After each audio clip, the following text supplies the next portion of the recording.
Chapter 630. This was a leader who had a close relationship with Arcones. His question caused the panicking leaders to focus their gazes on Arcones. Arcones took over the conversation. What should we do? Gather our warriors and form a strong army. We'll declare war on Dionia and take back everything we've lost. The leaders were shocked again. An old leader reminded him, Chief Arcones, don't forget that Dionia defeated the Overlord of Syracuse, Dionysius, 10 years ago. The kingdom of Dionia is even more powerful now. How can we fight against the powerful kingdom of Dionia? Some of the leaders nodded in agreement, but Arcones immediately said, Who said we're fighting against Dionia alone? We have the support of the equally powerful Carthage. The leaders were shocked when they heard this. Arcones raised his head and took out a letter from his pocket. He handed it to the leader beside him. The other leaders ignored their statuses and gathered around the letter. The Carthaginians told us that as long as we stand up against Dionysia, they will intervene in this war and help us, the people of Cycle, gain independence, Aclis said loudly with a hint of smugness. The Carthage is just using us, one of the leaders said. The Carthage is using us, but we are also using them. Otherwise, how could Kyphorocian and Enna be taken down so easily? Arcones sneered. Some of the leaders suddenly realized that the Carthage had been supporting the Taninian tribe for a long time. Otherwise, how could this tribe, which was almost abandoned by the Sickers, grow into such a powerful tribe in just a few years? All right, leaders, you know the situation now. It's time to take action. Arcones looked around and said in a serious tone, All of you, gather the warriors of your tribe here, and we will attack Agilion together. Attack Agilion? Agilion was the largest town in Sickers. It had many people and high walls. It was extremely difficult to attack. The leaders were stunned. Arcones said respectfully to a middle-aged leader on his left, Uncle Cecopus, what do you think? No problem. My tribe is ready. As soon as your army attacks Agilion, they will immediately cooperate with you in the city. Cecopus, the leader of the large tribe of Trachler in the city of Agilion.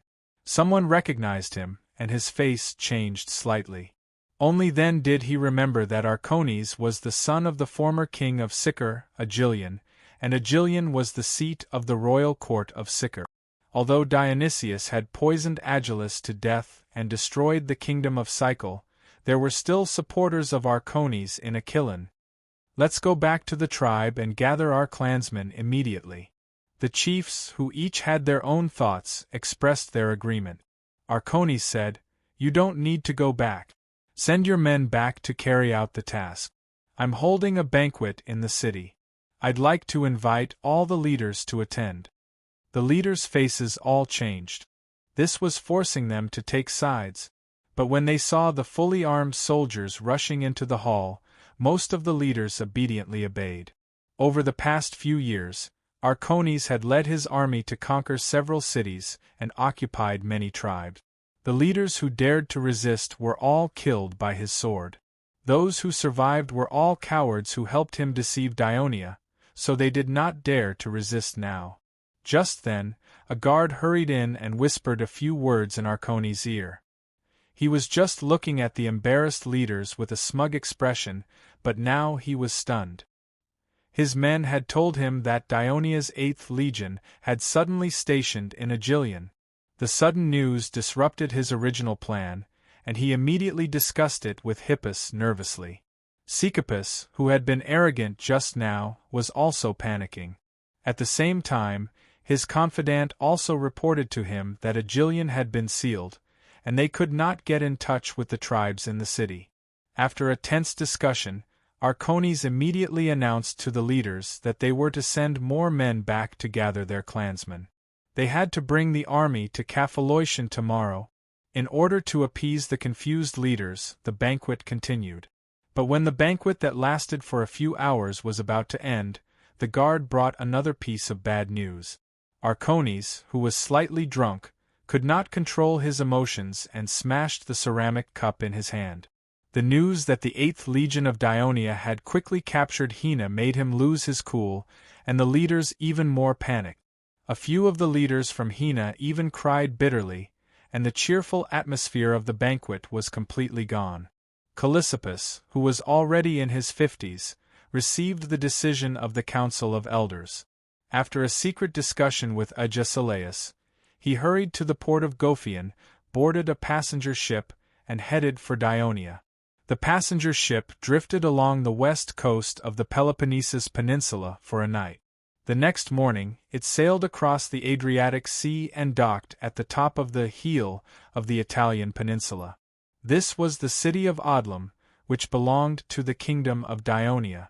After a night's rest, Callissippus had regained his energy. After disembarking, he leisurely strolled around the port. Odrum used to be a city-state of the Messapian people. Although it used to be near the Adriatic Sea, few Greeks knew about it. This was because the famous Messapian city-states were Brindisi and Mazzania. Odrum, on the other hand, was surrounded by uneven terrain and inconvenient transportation. Hence, very few Greek merchant ships were willing to stop here. It was not until Dionysia conquered the Messapian region that this town gradually became famous. Callissippus saw that there were many merchant ships anchored in the port, and it was even a little crowded. Laborers were rushing back and forth on the dock, constantly moving goods. It was a little hectic, and there would occasionally be some mistakes. From time to time, the owners of the ships would curse and even cause some small conflict. Therefore, the patrol team had been maintaining order at the dock. It was obvious that the people of Odlum had not fully adapted to such a busy port. He also noticed that there were quite a number of Illyrians in the port. These unwelcome barbarian races that the natives of Greece referred to as bandits and pirates had actually appeared here in large numbers, and he was rather curious about it. The city of Odlum was also quite lively. The streets were filled with foreigners, Cretans, Corinth, Epirus, Kikerans. There were many merchants from the Peloponnesus Peninsula. However, Callissippus was not surprised. After all, the vast territory, large population, and rich resources of the kingdom of Dionia provided a huge business opportunity for Greek merchants.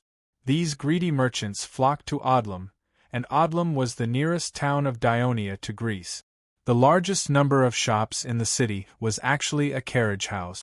Callissippus immediately understood that Odlum had gradually formed a vague impression in the minds of the Greeks of the eastern Mediterranean. It was the first town for Greeks from the eastern Mediterranean to travel by land to the center of Dionia, Thurii, or other places. It was also cheap to take a carriage here, probably because the Messapian region was also rich in horses. Callissippus hired a carriage from the carriage house in the city and went to the city of Tarentum. The coachman was a Messapian, and he was not very talkative. However, under Callissippus's intentional questioning, he gave a lot of information. At first, when it was annexed by Dionia, the Messapians of Odlum resisted the rule of Dionia. One of the coachman's relatives died in a riot. However, the swords and spears of the Dionia soldiers made them suffer. The people of Odlum gradually changed their ways and chose to resist in silence. Even when the governor of Odlum, Nicomachus, who was appointed by Dionia, announced that, according to the laws of Dionia, the tribes will be abolished, and the people of Odlum will be given individual independence, they were only skeptical, waiting to see the people of Dionia make a fool of themselves.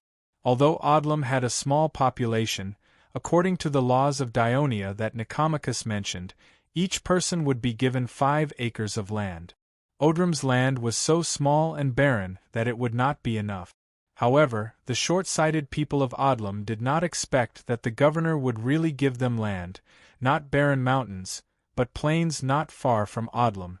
Those lands used to belong to other city-states, but now under the unified rule of the kingdom of Dionia, they belonged to Odlum. For the first time, the people of Odlum felt the benefits of joining Dionia. Then, the second benefit came. All Messapians who become citizens of Dionia will be exempted from taxes for 2 years in a row. In addition, the governor Nicomachus also told them, "For those who don't know how to farm, don't worry. The Ministry of Agriculture will send specialized personnel to teach them.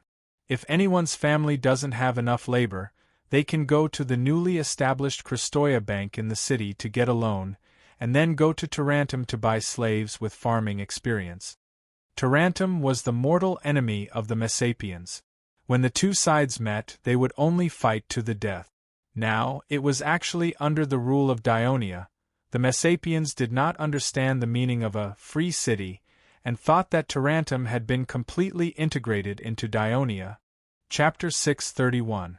After the others tried to go to Tarentum, the people of Odrum felt the third benefit of joining Dionia. However, the benefits that Dionia gave to Odrum were endless. Nicomachus announced that he would build a road for Odrum that would connect to Udir. Building a road was something that the people of Odrum had always dreamed of, but could it be done? While the people of Odrum were still in doubt, the officials of the road department of Dionia had already started to build a road outside Odrum with the duchy's soldiers and prisoners of war. Just as the people of Odlum were pleasantly surprised to see the smooth road extending westward along the rugged terrain, Nicomachus once again announced that he would expand the port and make use of Odlum's unique geographical advantage to prosper Odlum's sea trade.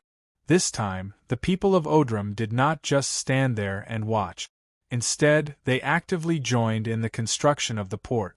The city of Odrum, which had been silent for 100 years, had undergone tremendous changes in just 2 to 3 years. The people of Odrum were no longer the fishermen from a remote fishing village that the other Messapi city-states used to despise. Odrum had become a famous port town in the eastern part of Dionia. Therefore, when Nicomachus' term of office was over and he was about to leave, the people in the city had completely forgotten about the anger and abuse they gave him when he first arrived. Instead, they lined up in a long queue to send him off. The city council unanimously agreed to erect a statue of Nicomachus in the town square so that the people of Odrum would always remember his name and everything he had done for Odrum. Karasopskov's expression gradually became solemn as he listened. From the words of the coachman, he could feel that the people of Odrum had acknowledged the kingdom of Dionia. If Odrum was like that, would the other towns of Messapi and Pucheti be like that as well? The strength of the kingdom of Dionia had put pressure on Sparta, and Dionia's strong ability to assimilate the indigenous people terrified Kallisops even more. He was puzzled and uneasy about whether Sparta's act of sheltering the Messapi and Pucheti nobles who had escaped from this area was useful or not. On the other hand, the coachman, whom Callisthorpes was interested in talking about, talked about how much he liked rugby. He also said that Callisthorpes was lucky. If it wasn't for the tourists suspending the rugby finals these 2 days, forcing him to return from tourists temporarily, Callisthorpes would not have been able to get on his carriage. Except for the first part of the road, which was not easy to walk on, the rest of the road was flat and wide. The carriage sped all the way, and before noon, they had already arrived outside the city. The coachman had to stop here for a while to feed the horses and restore their strength. Thorpes could also eat something to fill his stomach. Upon entering the city, he found that there was a sentry post every few steps in the city, and there were heavily armed soldiers patrolling everywhere. Callisthorpes was shocked, thinking that the people of Judea were rioting, because it was rumored that Judea had launched many riots in the past few years. However, after listening to the coachman's explanation, he realized that was not the case. It turned out that the Judea team was unexpectedly eliminated in the first round of the rugby finals of the Kingdom of Dionia, and they were defeated by the weak Jugentum. When the news spread back to Judea, the people regarded it as a great shame. Not only did they angrily insult and reprimand the players, but they also went to restaurants in groups to drown their sorrows in alcohol. When they were drunk, they made excuses to cause trouble in the city, and there were even several incidents of injuries. Judea's inspection office had to closely monitor the whole city to prevent any more injuries. The coachman could not explain to Kellisthorpe clearly why the people of Udea would care so much about winning or losing a game. He just said that the Udea team had always been like this in the Masapi region. Not only were their actions rough, they often committed fouls, and they did not accept the referee's decisions. Therefore, the other Masapi teams now did not like to play against Udea. In fact, the reason why the people of Udea attached so much importance to rugby was that, as the former center of the Kingdom of Masapi and the largest city-state of the Masapi Union, Udea had the fiercest resistance after it was occupied by the people of Dionia. At the time, the governor of Udea, Myron, had severely suppressed it. At the most serious time, Myron had demanded that the army be stationed in the city, and everyone must stay at home during the day and not go out on the street. This state of resistance lasted for a year before they gradually began to accept the rule of Dionia. As a result, when the people of Udea came into contact with the outside world, they found that the surrounding towns of Masapi had long obeyed the rule of Dionia and had long received benefits from the kingdom. With the vigorous development of maritime trade, they began to get rid of the hat of poverty and gradually became rich. Udea, which was located inland and used to be the dominant city-state of Masapi for its fertile and vast land and large population, had become less important. In the following year's rugby finals, the players of Udea, who participated in the game for the first time, won one game after another with a strong fighting spirit inspired by disappointment and unwillingness. Finally, after entering the top 8, they met the team of Turii, and the two sides had a fierce game. In the game, 3 players of Udea were injured, one was sent off the field, and one Turii player was seriously injured. In the end, the Turii team won by a narrow point. The Dionia Rugby Union also changed some of its rules because of this game, stricter penalties for fouls in the game. The players of Udea returned to their hometown dejectedly, but they were warmly welcomed by the people, who praised them for playing with the blood of the people of Masapi, and let the people of Dionia know the power of Udea's warriors. From then on, the people of Udea began to be obsessed with rugby and poured their feelings into it, seeing it as a tool to show the unyielding spirit of the people of Dionia. Therefore, this time, the team of Udea failed in the finals and was eliminated in the first round, which greatly stimulated the people of Udea. Kellisthorpe did not understand these deep reasons, but he felt that the people of Udea attached so much importance to the invention of rugby by the people of Dionia, which meant that they had already accepted the rule of Dionia, which made him a little depressed. Before coming, Agesilaus had specially given him the opportunity to learn about the situation of the Puchetti and the Masapi under the rule of Dionia, so he chose to take this route instead of taking a boat directly to Turii. But from what he had observed now, as time went on, the rule of Dionia in Masapi would only become more and more stable. Out of Udea, the carriage continued to speed northwest. A few hours later, they passed by Manduria, which was once the frontline fortress of the Masapi's invasion of Tarentum and was now the garrison of the 9th Legion of Dionia. After all, it was located in a place that was neither conducive to farming nor grazing. But the real camp of the 9th Legion was built on a plain not far from the north of Udea. The reason why it was built there was that it happened to be in the center of the Masapi region, convenient to gather the citizens of the towns of Masapi for training and mobilization, and also to monitor and deter the most restless Udea. But because it was not beside the main road, Kellisthorpe could not see it. At dusk, Kellisthorpe arrived at the city of Tarentum. Kellisthorpe had been to Tarentum several times. In his impression, this was also a substate of Sparta. Although it did not inherit the bravery of the Sparta people, it used to train the citizens a lot of times every year. The people of the city were still in a state of military readiness. But this time entering the city surprised him.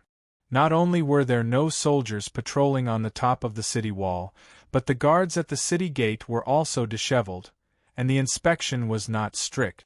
Anyone who wanted to enter the city was almost allowed to enter with a wave of their hand. Kellisthorpe thought about it and quickly understood. Because Tarentum had become a free city of the kingdom of Dionia, and its mortal enemy, the Messapi, had also been conquered by Dionia, it was no longer in danger.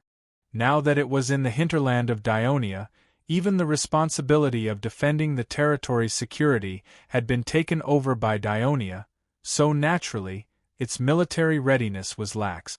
But the city of Tarentum was very lively. Even though it was already dusk, the streets were still crowded with people and carriages. On both sides of the road from the city to the port, there were shops, restaurants, brothels, row upon row, and travelers lingered here. As a transportation and trade hub in the east of Dionia, Tarentum was more prosperous than before. But Calithorpes had seen many young citizens of Tarentum going in and out of restaurants and brothels in groups, drunk on the streets, and sometimes cursing about the glory of Tarentum in the past, venting their dissatisfaction with Dionia, and even despising the cowardice of Sparta. Calithorpes had a helpless smile on his face. He understood that the people of Tarentum held a grudge against Sparta for abandoning them and eventually signing an alliance agreement with Dionia. But Calithorpes did not mind it too much. Instead, he felt a little regretful. Judging from the current state of life of the people of Tarentum, these citizens could only move their mouths, and probably did not even know how to use a shield and spear. It would be difficult for them to resist Dionia's rule. Finally, Calithorpes arrived at the port. When he was in Sparta, Calithorpes had learned that there were specialized sea ferry terminals in the port of Tarentum. Cargo ships loaded with goods and passengers would depart from these terminals without interruption. Within a few hours, they could reach other coastal cities in the Taranto Bay. Of course, the main destination was Thurii. Calithorpes quickly boarded a passenger ship that went straight to Thurii. Chapter 632. He could not help but sigh. The people of Dionia had completely turned the Taranto Bay into their inner lake. The cities and towns of Dionia in the bay were closely connected through short-distance shipping. What he did not know was that there was another reason why the Taranto Bay was so prosperous and lively. The problem of pirates that the merchants of other cities in the Mediterranean were most worried about did not exist here at all. The warships belonging to the First Fleet in the Castellan and Tarentum military ports patrolled the bay every day, maintaining order in the bay and ensuring the safety of the ship. Just as Callissos was comparing the busy scene in the bay with the port of Pereves in Athens, Cunegaratta's second son, Dicaeocrate, received an urgent notice from the Ministry of Military Affairs and the approval of Commander Alexis. He rode madly from Downey, changing horses several times at the courier stations along the way, and finally arrived at the military port of Tarentum at dusk. The military port of Tarentum was the garrison of the main force of the First Fleet of Dionia. When Tarentum was forced to become a free city of Dionia, the Navy commander Thecelian requested the opening of a new military port on the grounds that the Dionysian fleet was growing larger and larger, because they had obtained too many warships in the southern Italian war, and Thurii military port could no longer accommodate it. He suggested that the military port should be located in the main port of Tarentum, because it was indeed a good natural port. Devers readily agreed.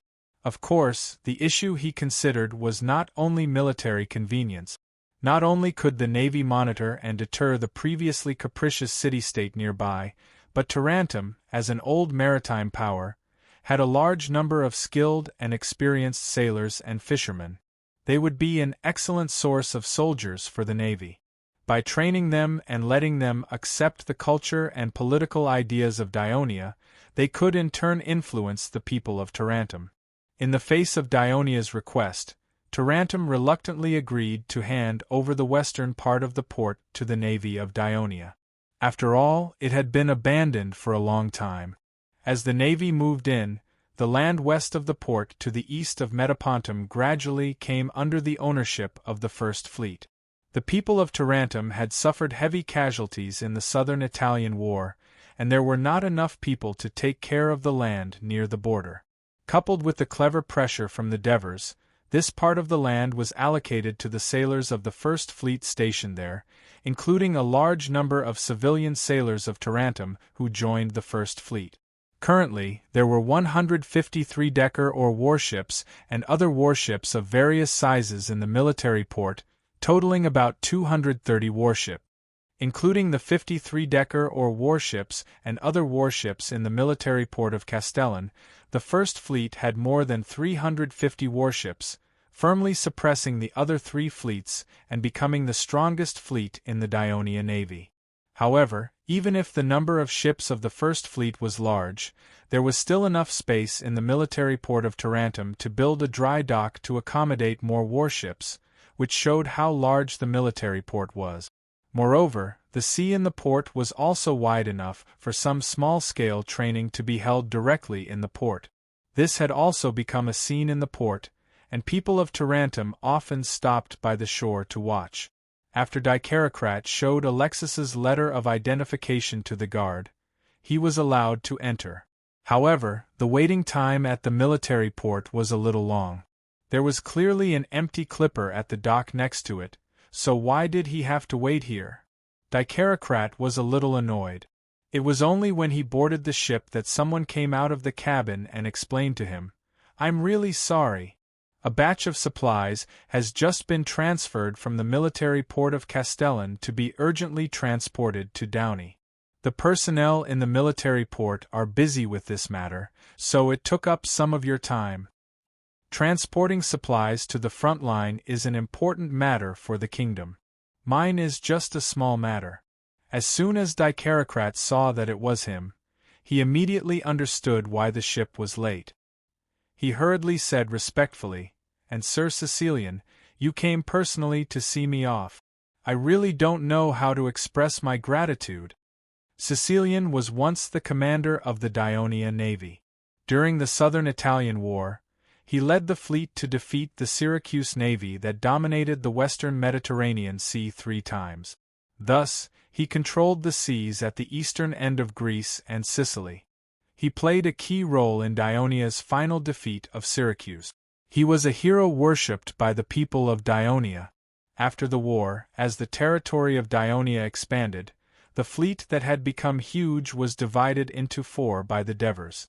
The First Fleet was stationed in Tarentum to protect the maritime safety of the Taranto Bay.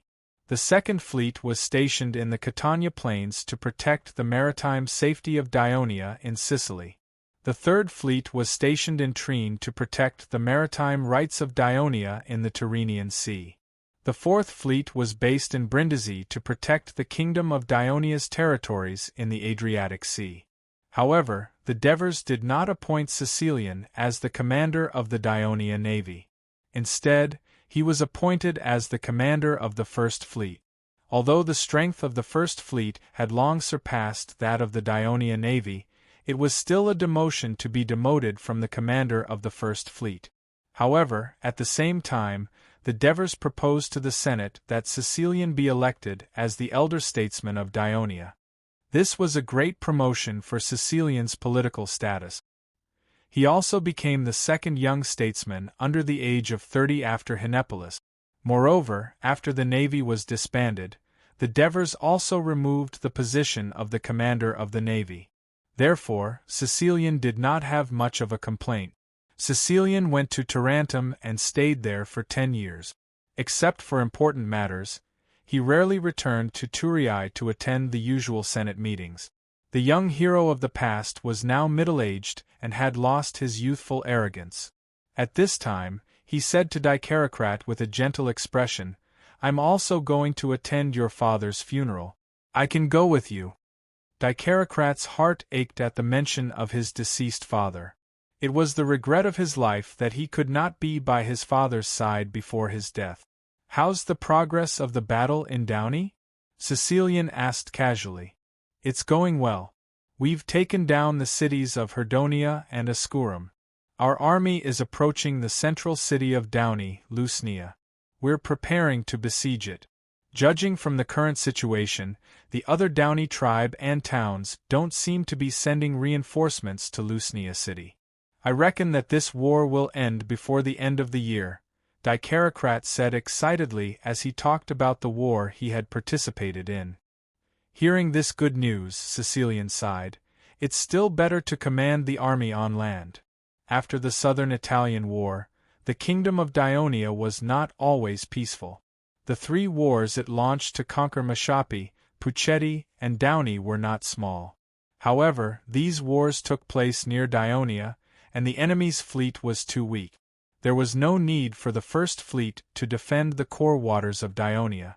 As a result, Sicilian could not participate in the battlefield for the past 10 years. How could he not feel regretful? When Dicarocrat arrived at his home in Thurii, his elder brother Sostatus and his family had already prepared for the funeral. As Cunigurata's wife had died young, his eldest daughter and 2 daughters-in-law followed the Greek custom of hundreds of years. They washed his body, smeared it with perfume, and dressed him in luxurious clothes. Sostatus also built a large wooden shed in front of his house. He placed Cunigurata's body on a bed covered with herbs, and placed a silver coin in his mouth so that his soul could pay for the fairy fare. After the mourning hall and coffin were set up, it was time for Dionia's unique funeral custom to begin. The scepter priest of the Temple of Hades, Plazinas, led a group of priests, and saintesses to the mourning hall and began to sing a hymn, praying for him to enter Elysium as soon as possible.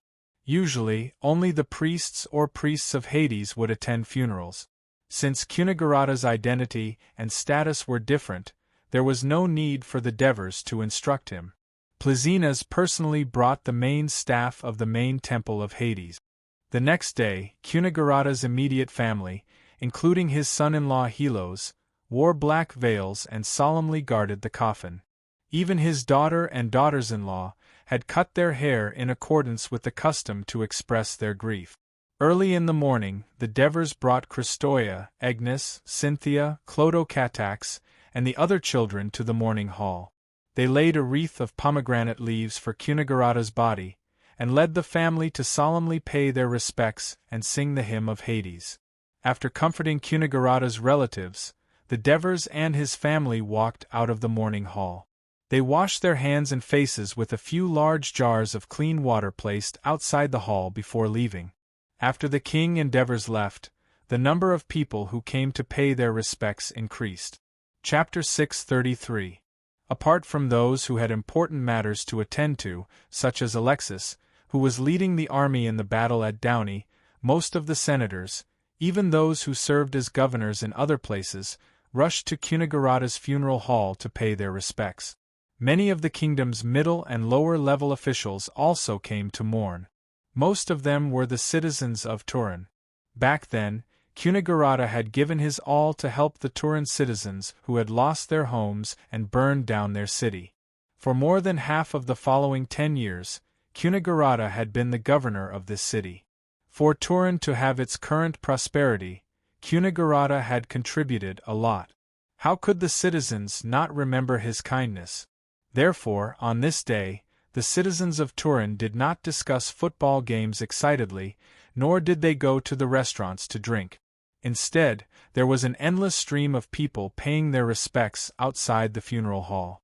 Although everyone looked sorrowful and solemn, there was almost no scene of them crying. It was relatively quiet. This was different from other Greek city-states. In other city-states, the families of the deceased would even hire professional mourners to add a sad atmosphere to the funeral. According to the divine book of Hades, the souls of the deceased of Dionia could enter Elysium according to their performance during their lifetime. It was a beautiful paradise, and entering it was to enjoy happiness, not to suffer. Therefore, the relatives and worshippers did not need to be overly sad, otherwise, it would be like cursing the deceased to enter purgatory. The funeral ceremony lasted for a day, and the next morning, Cunigurata's funeral began. The relatives placed Cunigurata's body in a wooden coffin. There were also some offerings placed in the coffin for his last journey to the underworld and Elysium. The wooden coffin was placed on a carriage pulled by 4 black horses. The relatives wore black muslin and guarded the carriage as it slowly moved forward. behind the carriage, led by the Devers, were members of the royal family, high-ranking officials of the kingdom, senators, and their families. All of them wore black muslin and had solemn expressions. The people who came after hearing the news consciously lined up at the back, gradually forming a long line that could not be seen at the end. This forced the inspection office of Turin to send more people to maintain order. The funeral procession was specially equipped with a dozen flute players and trumpeters.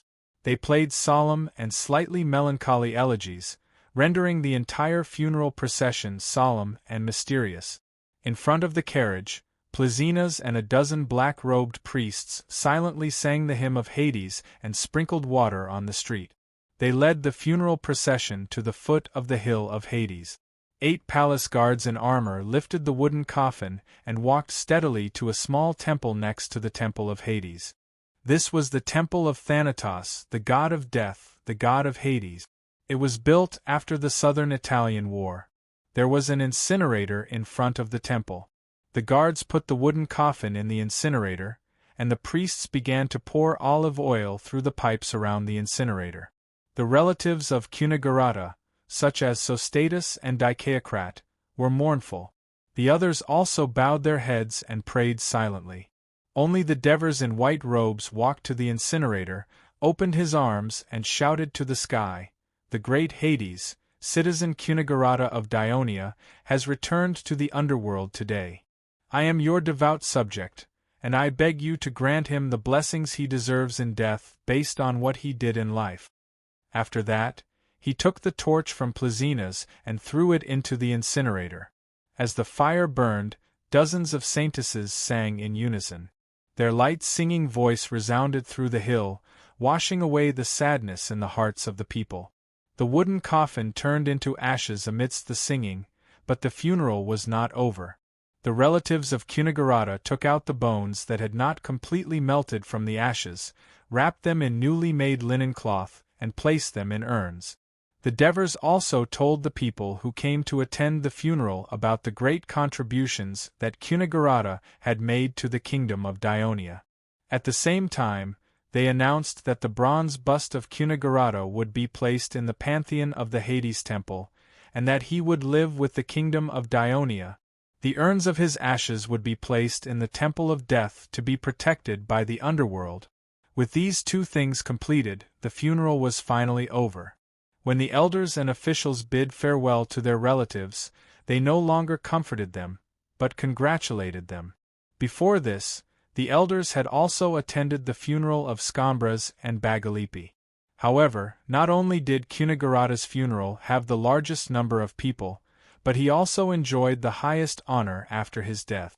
To place his ashes in the pantheon of death, only citizens who were loyal to the kingdom, diligent throughout their lives, and had made enough contributions could enjoy it. It was even more difficult to enter the pantheon of death. Only those who had made great contributions to Dionia, or even affected the development of the entire kingdom.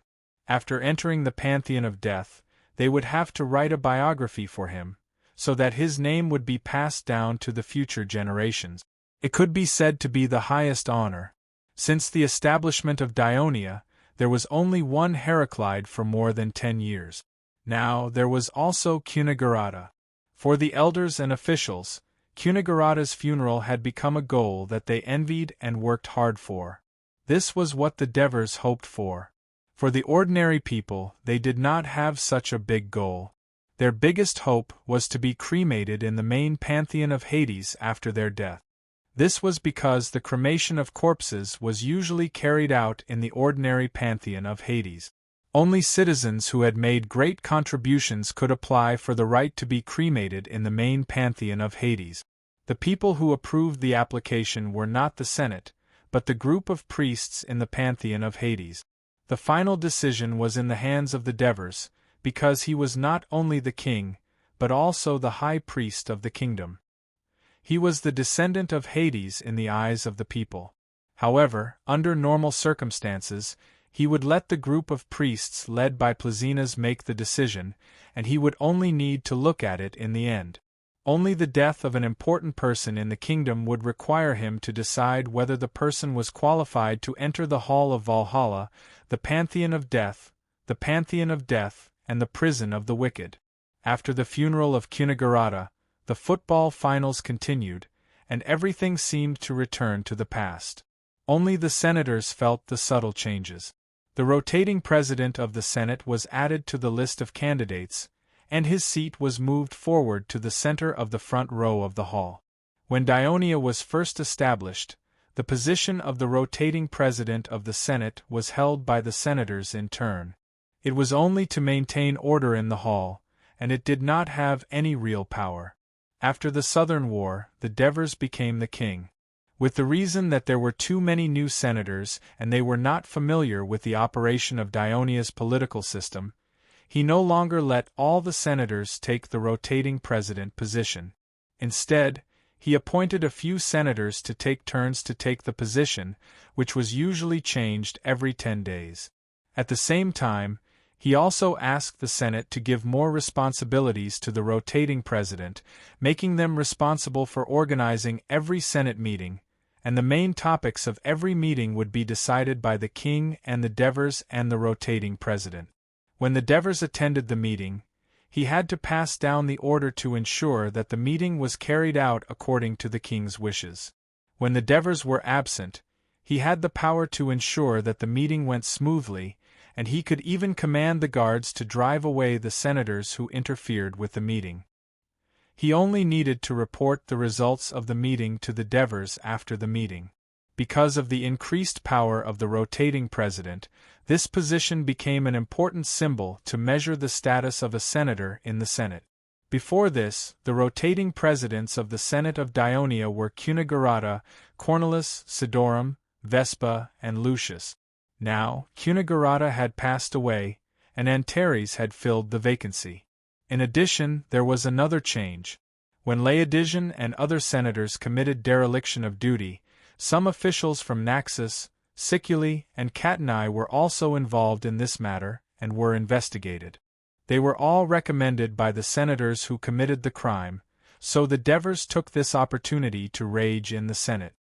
He believed that the reason why the kingdom's civil servants management board failed to do a good job in selecting the middle and lower officials was because the Senate was too influenced by the other senators, so they could not select the officials fairly. And the appointment of the middle and lower officials should not have been handled by the Senate. When the League was first established, the Civil Servants Management Board's responsibility was to draft the candidates of the civil servants in the cities of the League. Finally, the Devers would sign off on the candidate. However, the candidates on the list would be read in the Senate every time, so the senators would be informed. Sometimes they would raise objections to some of the candidates, and the board would make some adjustments based on their opinions. The Devers did not obstruct too much because the Devers controlled the Senate, so everything was under his control. In recent years, with the expansion of the territory and the increase of officials, the Devers spent half of their time in the palace to deal with political affairs, so they could not control the board as strictly as before. This time, the Devers requested that the office of the Civil Servants Management Board be moved to the palace, and that the appointment of officials should no longer be discussed in the Senate. Of course, some senators objected, but he quietly threatened that he was considering whether to let Sesta investigate the officials in other cities of the kingdom, to avoid a series of dereliction of duty cases like the one in Sicily. In the end, the Devers' proposal was passed, and the board moved to the second floor of the palace. The day after Cunagurata's funeral, Callissos was received by the Devers. As for Sparta's request to renew the alliance for another 10 years, Devers and the Senate did not have much of a debate and agreed to this request. Chapter 634. After the 10-year alliance agreement was signed again, Callissippus mentioned in a private conversation with the Devers that Sparta's Council of Elders was worried and dissatisfied with Dionia's frequent wars in Apulia. The Devers responded, "Apulia's affairs belong to the Western Mediterranean. According to the covenant, Sparta doesn't need to worry about it at all." Even during the later stages of the Corinth War, Thebes and Corinth's emissaries came to Thurii, hoping that Dionia could intervene in the war and prevent the foreign Persia from using Sparta to control Greece.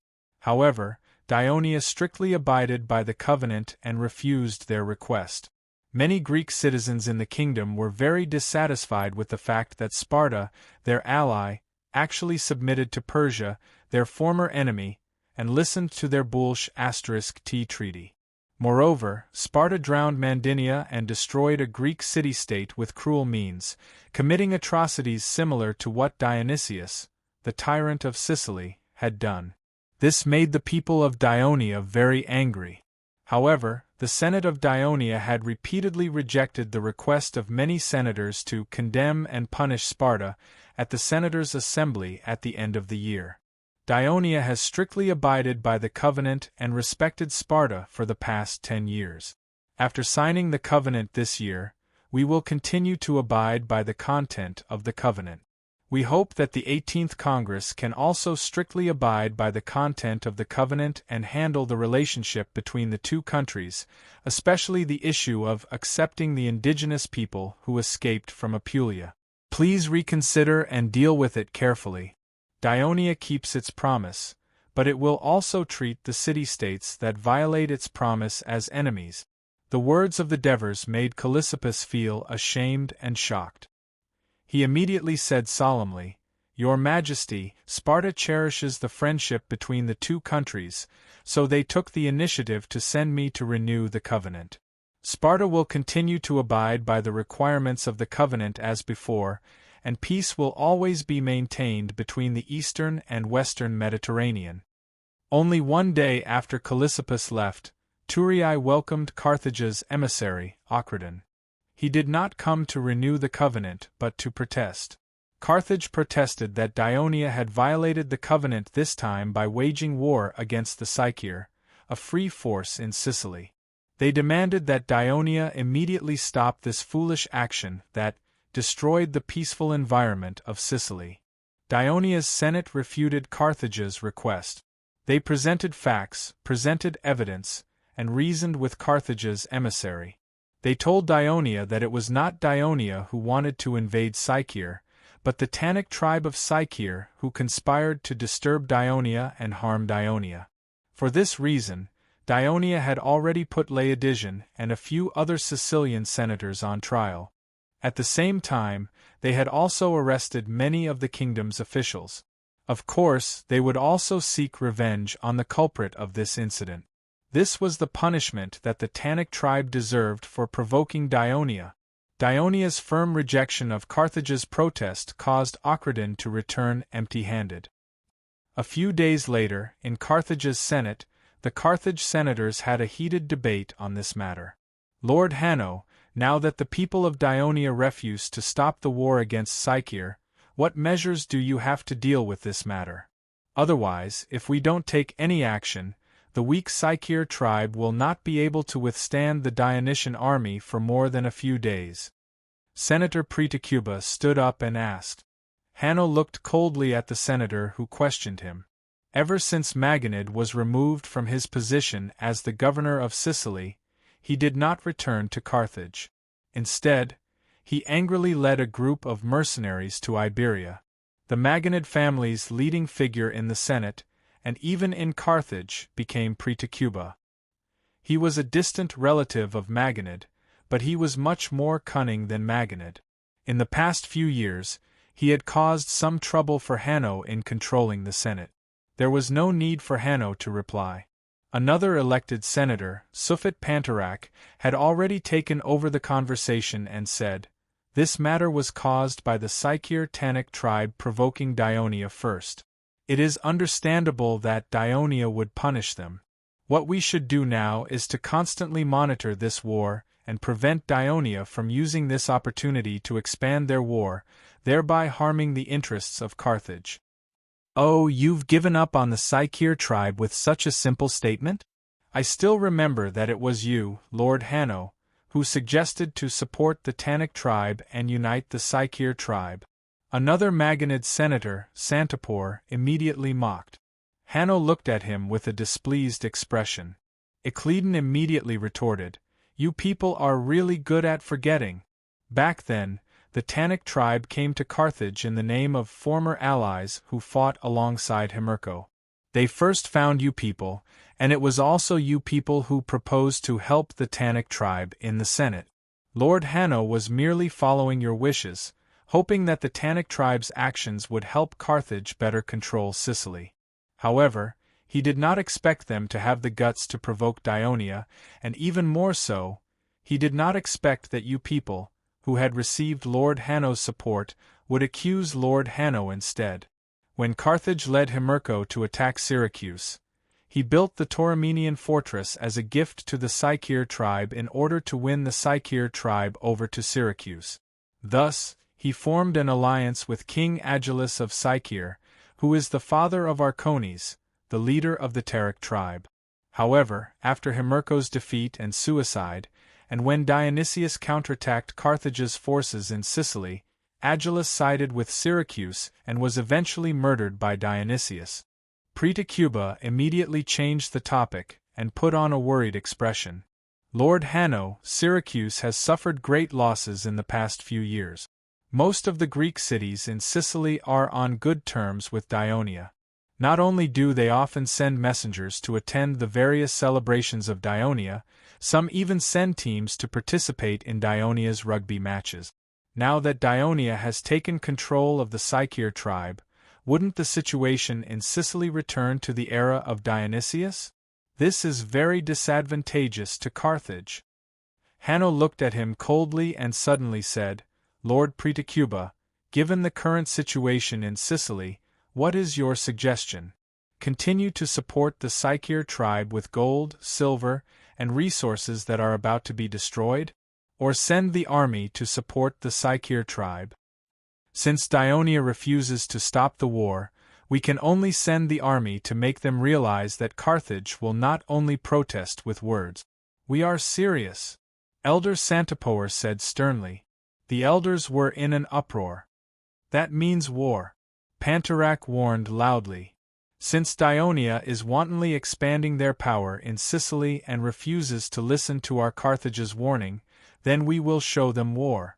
Santipoer waved his fist forcefully.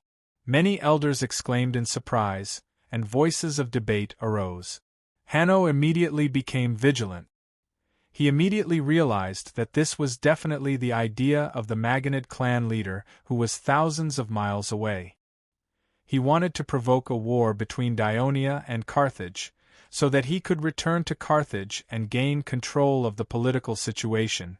Thinking of this, Hanno suddenly stood up and shouted, Does Carthage want to break the treaty and intervene in this war of Dionia to punish the Sycir tribe? Does he want to start a war with Dionia that might last for a long time and cause great losses? The Senate will now vote. Elders who agree to Pretacuba and Santipoer's suggestion to send the army to Sicily, please raise your hand. Other than a very small number of elders from the Magonid clan who raised their hands, the rest of the elders did not even hesitate. Over the past 10 years, the people of Carthage had followed Hanno's suggestion and shifted their target to the inland area south of Carthage's territory, Namibia. This vast land was inhabited by many indigenous tribes, but there was no unified country or organization.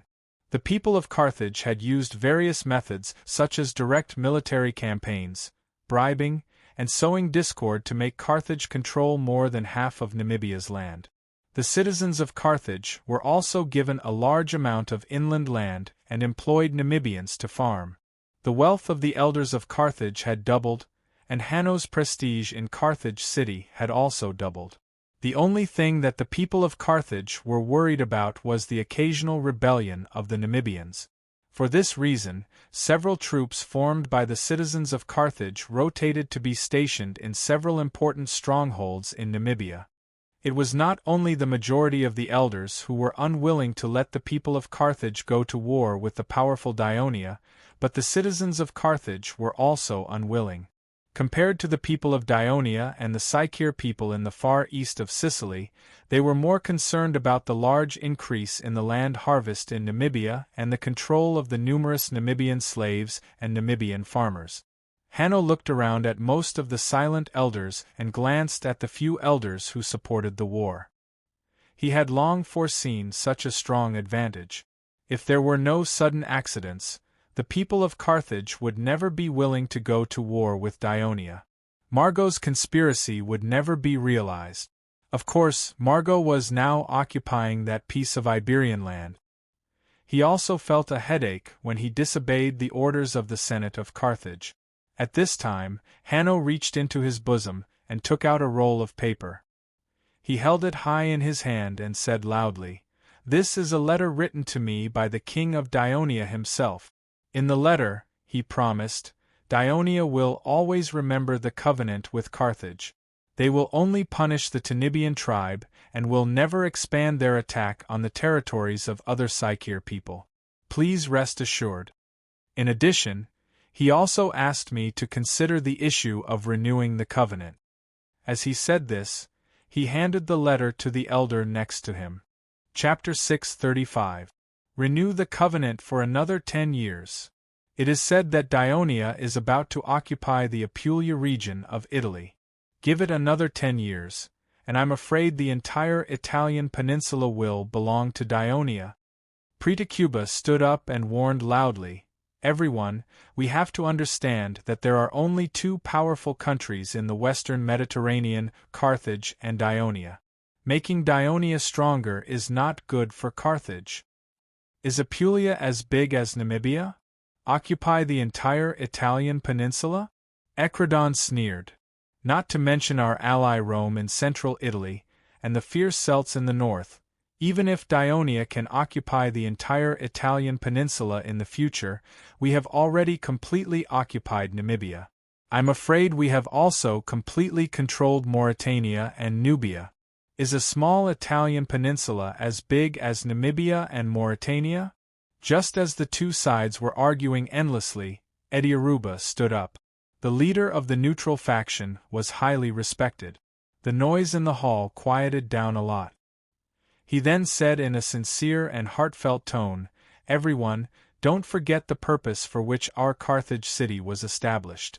Hundreds of years ago, our ancestors came to the western Mediterranean, not to occupy more land, nor to fight for hegemony in the Mediterranean, but for trade, to obtain the resources of gold, silver, and other metal minerals in Iberia and Sardinia to meet the needs of our mother state. Today, the trade between Carthage and other Phoenician city-states in the western Mediterranean is far more than just those minerals, but sea trade has become the nature of every Carthage person. It is the reason why Carthage city continues to grow, and why our mother state Tyre and Sidon can live more freely under the rule of Persia. War is the natural enemy of trade. It will consume our resources, take away our customers, and make the market depressed. What benefits did the series of wars in Sicily bring to Carthage over the past decade?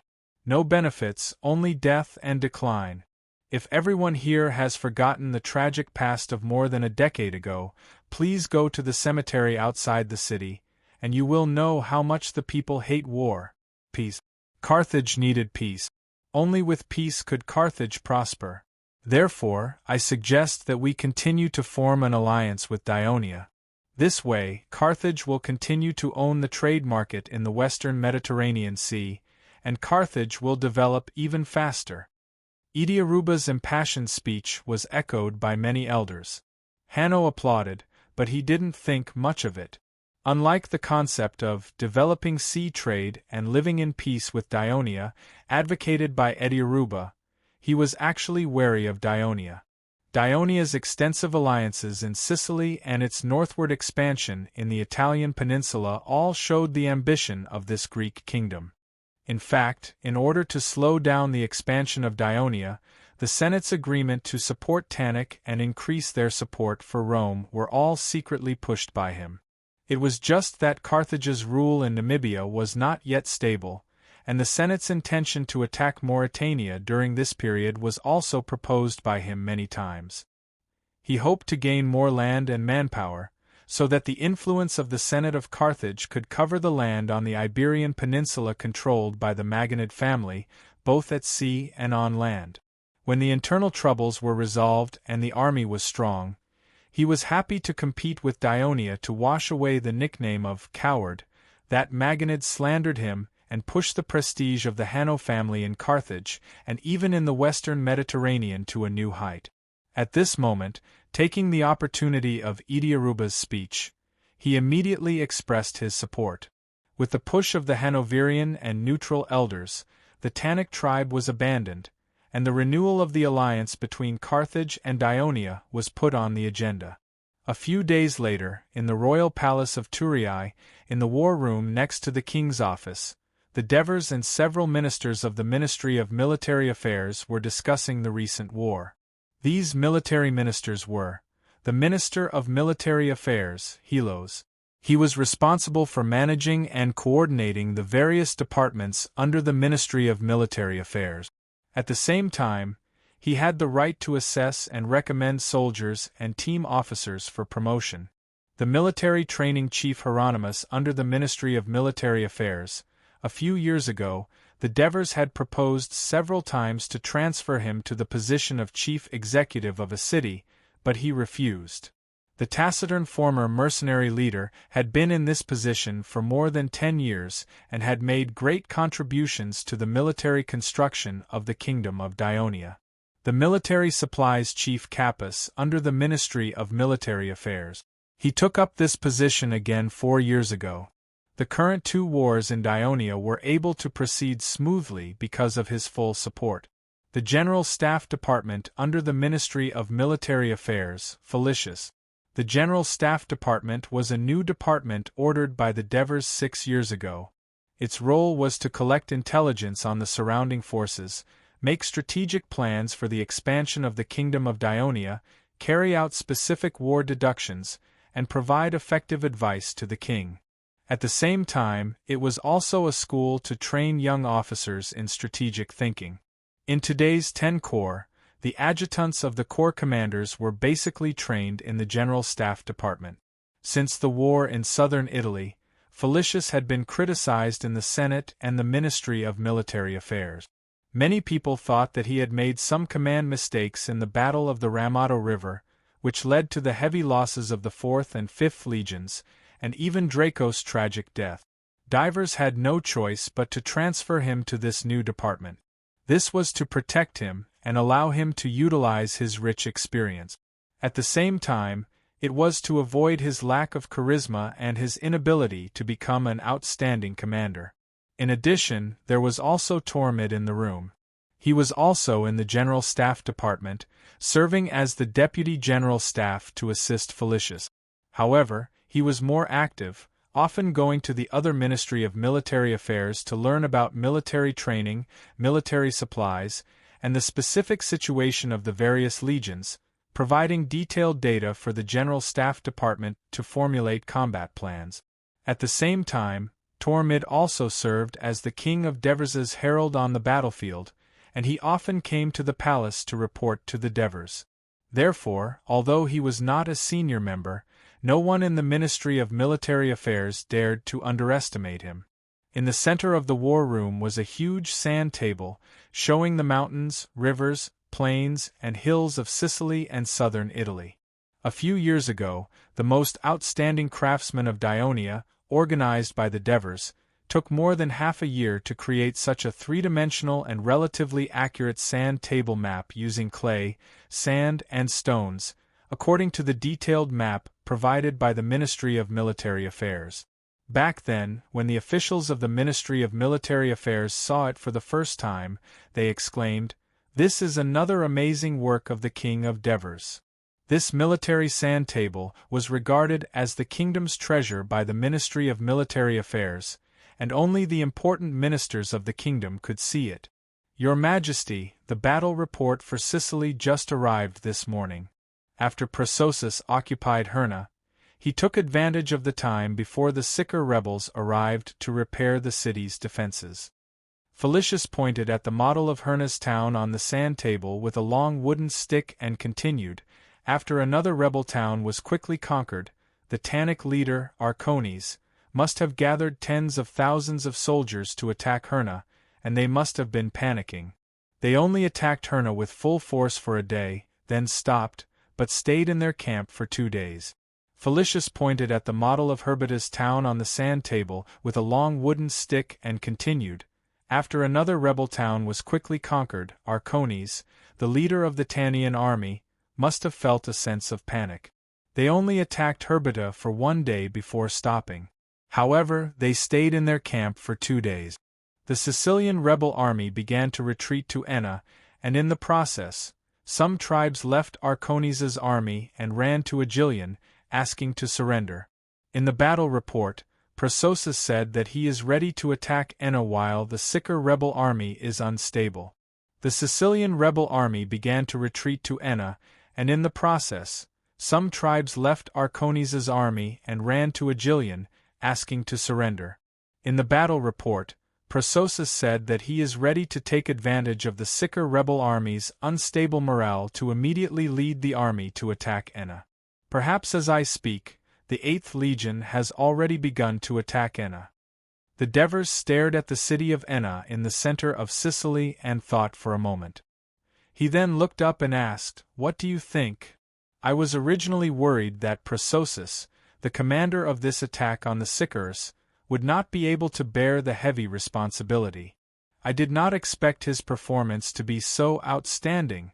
Your Majesty, you have the best foresight. Helos was the first to praise. Capys also praised. That's right, this Prososus is indeed amazing. Before the Senate's declaration of war reached Catanae, he decisively led the army to attack Henna, completely out of the enemy's expectations. Then, he used Henna to attract the enemy's troops and led the main force to attack Hebida. The successive victories have caused the enemy to panic, and the other Sicir tribes have also been intimidated. Acones' forces are constantly dwindling, while the 8th Legion's forces are constantly increasing. Acones no longer has the advantage of numbers and terrain, and there's no longer any suspense in this war. It'll probably be over soon. Decisive, swift, mobilizing the enemy, and attacking the enemy's weak point. Prososus has fully utilized the military principles of the Daionia military law. He is indeed an excellent commander. We are all old. Felicius let out a long sigh. He could not help but think of the war 10 years ago that he could not bear to look back on. When Hieronymus heard this, his eyes suddenly brightened, but he did not speak. Chapter 636. These were not words that went against his heart. The military training department's strict military training ensured that the soldiers of the 8th Legion could march quickly and attack a city quickly. The military logistics department's preparation of food and materials before the war allowed the 8th Legion to have no worries. The General Staff Department's intelligence on the various tribes and towns of Sicar allowed Prososus to know himself and the enemy well. With Tormid acting as a lubricant, the Devers did not have to worry about the disappointment of the ministers from the Ministry of Military Affairs. He turned his gaze to Enna and asked, "How many days do you think the 8th Legion will need to take Enna?" Felicius thought for a moment and said, "Even though Enna is located in the Sicilian mountains and is considered a large city among the Sicar people, it is not built on a mountain. Instead, it is built in a flat valley. Its walls are not made of stone but wood. Hence, the 8th Legion's engineering department only needs to build a dozen ballistae and siege towers to take down the city. I estimate that it will take no more than 6 days." 6 days. The Devers turned to Capys and said, "If that is the case, the war in Sicily will end within a month. The military logistics department will not need to organize more people to transport supplies." "Your Majesty, this is only the estimated time. I am afraid that the 8th Legion will need to stay in these conquered towns for a while to stabilize the situation. We will wait for the Senate to elect a governor and the committee to appoint an official to take over. Hence, the 8th Legion will need to stay in the Sicar region for a long time. The food provided now will not be enough," Capys reminded him in a roundabout way. "Capys, you are wrong. After the 8th Legion and its subordinates annihilated the Taninian tribe and the other tribes that were at odds with Daionia, We ordered them to give up their occupation of Capharoidian, Enna, and the other cities, and support the friendly Sikar tribe. The Devers slowly revealed his plan. We will only occupy Hera and Hebida so that we can directly influence and strengthen our relationship with the Sikar tribe. In this way, Hera and Hebida were close to Catanai and Naxos, so the 8th Legion did not have to deploy too many soldiers to guard them. Thus, they did not have to consume as much food. After listening, Capys heaved a sigh of relief. Helos, however, asked, "Did His Majesty order the 8th Legion to abandon Cephaloid and Enna because he was worried about Carthage?" Devers applauded Helos's keen political sense in his heart. An excellent military minister not only had to be proficient in military affairs, but he also had to have a good political view in order to control the development of the war. Therefore, he explained seriously, "Yes, I am indeed worried about Carthage. Although the envoy of Carthage came to Turiae yesterday and expressed to us that Carthage is willing to renew the alliance, we should not be too careless. Although the attention of the people of Carthage is currently focused on Namibia and Iberia, our rapid expansion in Sicily will also arouse their disgust and vigilance, which will affect the relationship between the two countries. At this stage, maintaining a friendly relationship with Carthage will be beneficial to the stability of the southern part of the kingdom. It will also be beneficial to our maritime trade. Once our relationship with Carthage deteriorates, I'm afraid that the first ones to protest will be Mercis and Marigi." When divers said this, the few of them smiled to varying degrees. Moreover, the Sikar people are different from the fierce Simonians. They are deeply influenced by Greek culture and are willing to interact with the Greek. Therefore, as long as we continue to exert more influence on them, the Sikar people will eventually become a member of the kingdom, so there is no need for us to be anxious. His Majesty is right. Becoming enemies with Carthage will only affect our northern expansion strategy, Tormid immediately agreed. Yes, the northern part of the kingdom is our main focus. Devers took over and changed the topic. How is the war in Downey progressing? Do you think we can end this war before the end of the year? Your Majesty. Military Minister Helos had already considered this question. He replied, "Commander Alexis has already led the 2nd, 4th, and 5th Legions to surround the central city of Downey, Lusnia. Originally, he planned to use the siege to attract the troops of the surrounding Downey towns to send out reinforcements, and then defeat the remaining forces of the Downey people in the field. However, the Downey people did not come to help, so Alexis has decided to focus all his forces on attacking Lusnia city. Once Lusnia city is breached, I'm afraid the Downey people will lose all their fighting spirit, and there may even be a situation where they will surrender." At this point, Helos hesitated, but Lusnia city's walls are high and thick. If Alexis wants to breach it, he will have to use all his strength to achieve his goal. If Downey's reinforcements arrive at a critical moment, not only will it disrupt the siege, but it may also cause the entire army to collapse, Devers said calmly, "So Alexis needs reinforcements." "Yes, Your Majesty. Everything is under your control," Helos replied sincerely. Devers smiled and looked around. "The war in Downey cannot be dragged on for too long. Which legion do you think is suitable?" "The 2nd Legion. Most of the soldiers of this legion are in Turin, so it will be easier to gather them, and they will be closer to the battlefield," Capys suggested. "Right now, the finals of the football tournament are taking place. Some of the soldiers and officers of the 2nd Legion are participating in the tournament. If we send them to the battlefield now, it will be too much of a commotion. I'm afraid it will cause unnecessary panic among the citizens." Helos expressed his concern. "The legion closest to the battlefield should be the 10th Legion. We can send this legion to support Downey's troops," Hieronymus said. "But the 10th Legion is the last legion to be formed. Almost all of its soldiers are Puchetti." "I'm afraid," Tormid objected. "Downey is now a citizen of Dionia," Devers reminded him. Divers reminded him, before turning to Hieronymus. How's the training of the 10th Legion going? Can they fight the enemy? No problem, they can. Military Training Officer Hieronymus said concisely. If that's the case. Devers rubbed his chin and thought for a while. He said decisively, send the 9th and 10th Legions over. It's the easiest way to create a sense of belonging in a war.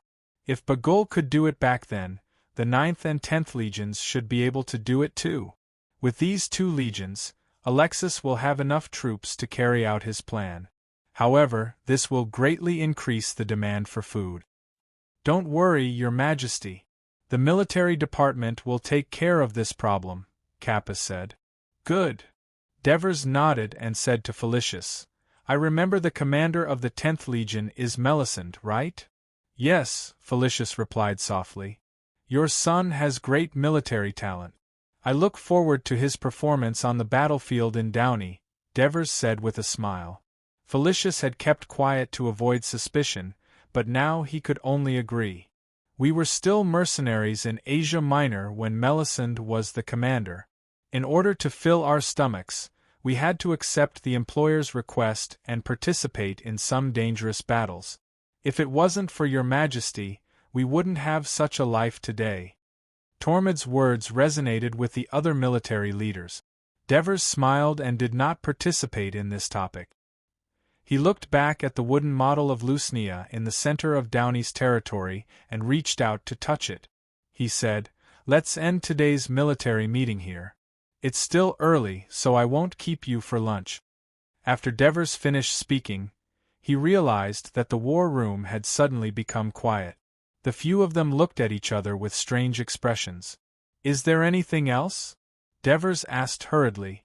Finally, Helos said, Your Majesty, about Lord Antonio's, we would like to plead for him. Your Majesty, Laodigian is a daring fellow.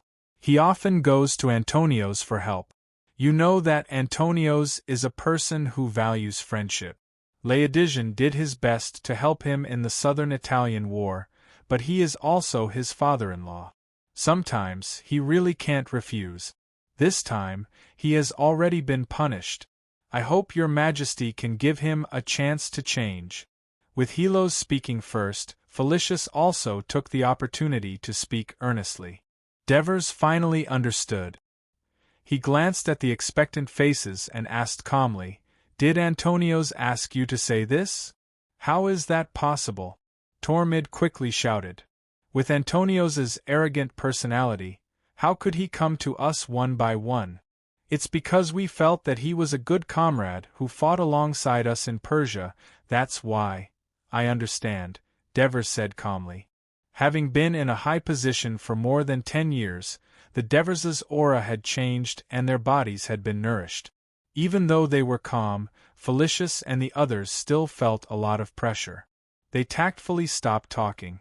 At this moment there was a knock on the door. Come in, Devers said. Helos and the others who felt the pressure secretly let out a sigh of relief. The royal herald, Aristyras, walked into the room and handed a papyrus scroll to Devers. After the Devers finished reading it, he saw that the people beside him deliberately looked away to avoid arousing suspicion. He smiled and said, Sparta has sent Eudamidas to lead a vanguard to the Chalcidic half-island. Who is Eudamidas? Felicius asked curiously. Chapter 637. Oh, it's that cunning Phoebidas.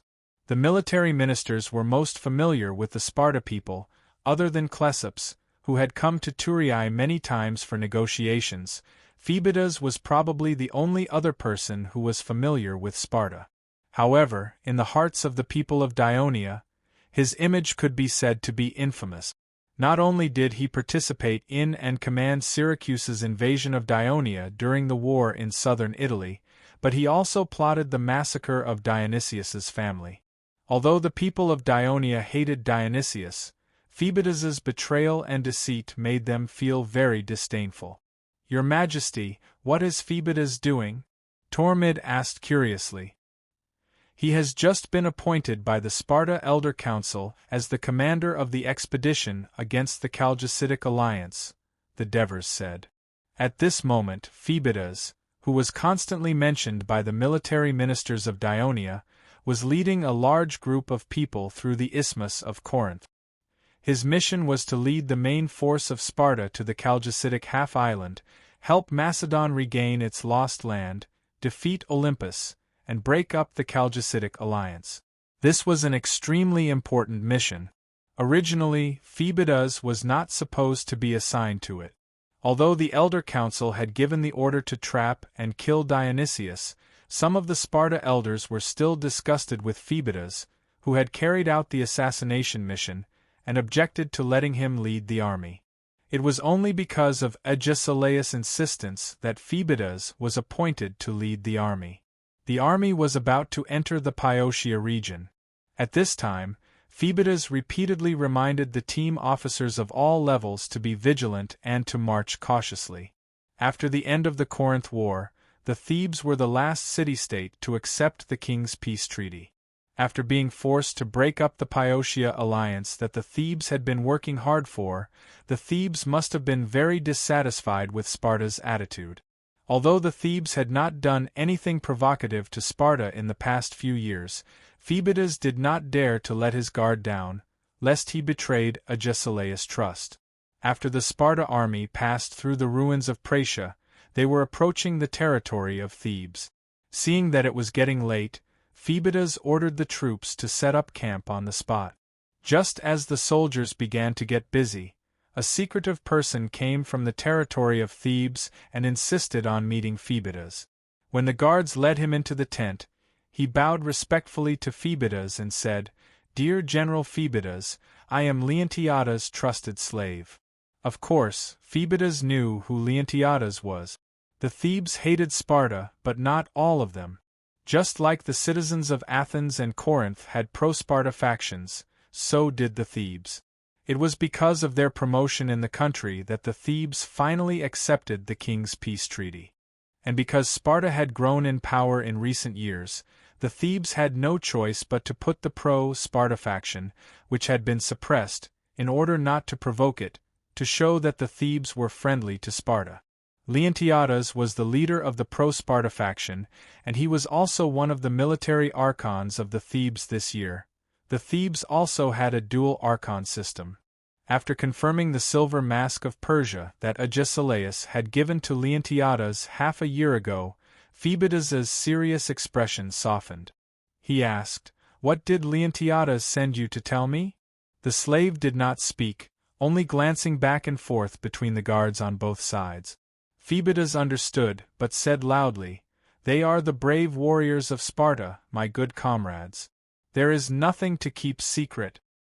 Hearing Phoebidas's words, the slave had no choice but to bite the bullet and say, "General, my master would like to invite you to lead your troops to attack the Thebes citadel."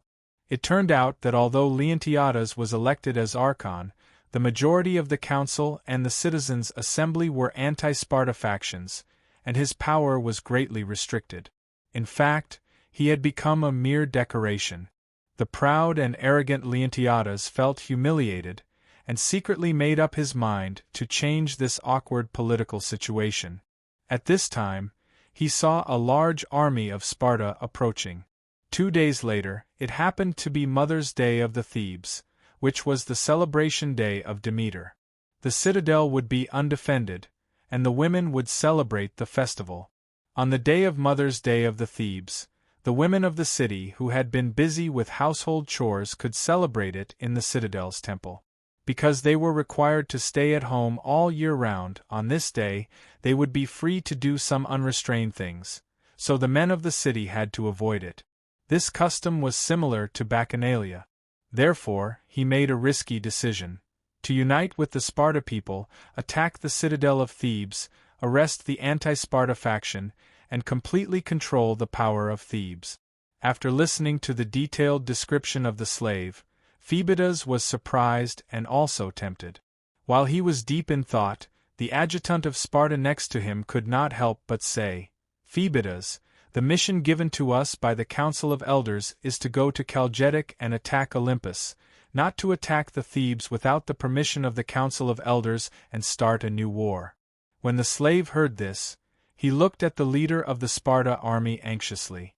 If it was an ordinary general of Sparta, he might have strictly followed the instructions of the Council of Elders and not caused any trouble. However, Phoebidas was different. He was originally bold, but during the days he spent with Dionysius during the war in southern Italy, he had learned more about the cunning and viciousness of people who would use any means to achieve their goals. So he said in a low voice, "After the war of Peloponnesus, the army of Sparta can freely enter and leave central Greece. After the last war, we had to obtain the consent of several important city-states in central Greece in advance. Otherwise, we could only go to northern Greece by ship. Do you know why?" The adjutant named Solax said without hesitation, "Because Athens, Thebes, these city-states in central Greece are against us.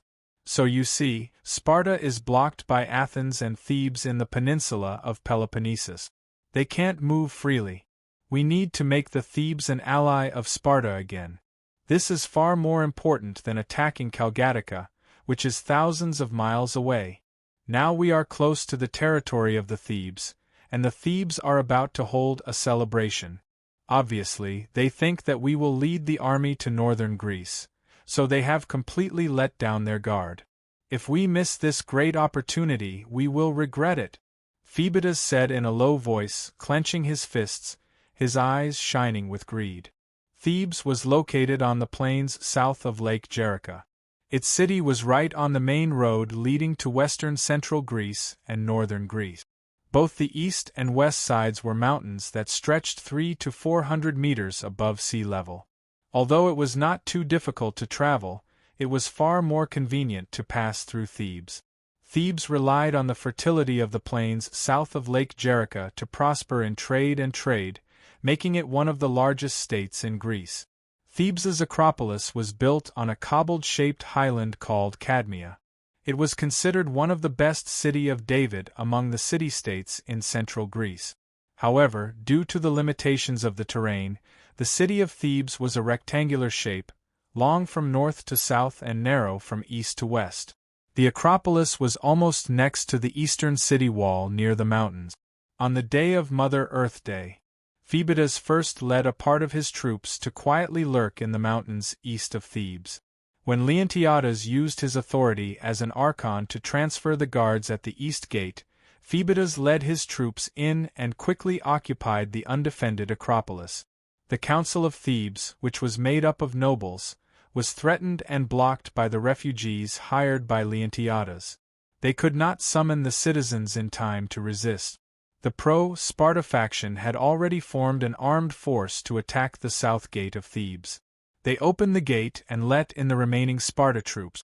They led them to hunt and kill anti-Sparta people in the city. Screams were heard everywhere in the city. It was chaos when Sparta attacked the city of Thebes.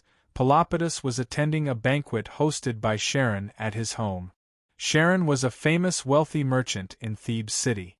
He was forthright and had many friends. He used the excuse of, "The women are having a party in the temple on Mother's Day, so we men shouldn't mistreat ourselves," to invite many friends to his house. Epaminondas was not on the invitation list. He was already 37 years old and had always been obsessed with learning. He rarely took the initiative to participate in political affairs and did not like to make friends. He was not well known in Thebes. However, Pelopidas was his best friend. He forced him to attend the banquet. At the banquet, Epaminondas deliberately sat in the corner, quietly tasting the food and listening to the conversation of the other guests. Pelopidas was the most eye-catching. He was energetic, sharp, quick-witted, and knowledgeable. Moreover, he had been actively involved in politics since he was an adult. Although he was still young, he had already held an important position in the city. He was also the most active member of the anti-Sparta faction. Therefore, many people surrounded him and felt proud to talk to him. In the middle of the banquet, one of their friends barged in and told them that Sparta had attacked the city and were hunting down those who were pro-Sparta. This shocking news caused chaos in the banquet. Pelopidas was the first to react. He shouted, We must quickly gather the citizens and drive the Sparta out. Who is going with me? But no one came out to respond. Chapter 6:38. I will never surrender to the Sparta, even if it means death. Parapeta's face was filled with grief and indignation. Epaminondas still maintained a calm expression and gently advised again, "Calm down, my dear friend. Your sacrifice will not benefit the Thebes. What you should do now is to quickly find the Sparta citizens who have not been arrested and lead them out of the city of Thebes." You want me to run away like a coward? Parapetas looked at Epaminondas in disbelief, as if he did not know him. Epaminondas looked sincere and said in a deep voice, "During the reign of the 30 tyrants of Athens, Ceresibulus escaped from Athens. Later, he led the rebels to launch many attacks and finally liberated the city of Athens. I hope you can become someone like him." One must know that Ceresibulus had led the exiles to hide in the territory of the Thebes. It was the Thebes that provided them with refuge and support, so his deeds were widely known in the Thebes. Parapetas fell into deep thought. Charon and his other friends also came to persuade him. Parapetas finally made up his mind. "Okay, I will go to Athens." His friends bid farewell to him, and Charon gave him a package filled with gold and silver. Parapetas hurriedly embarked on the road of escape, but he swore to the gods that he would return to the Thebes. The people of Sparta who had just left. After Parapetas left, everyone focused their attention on Epaminondas.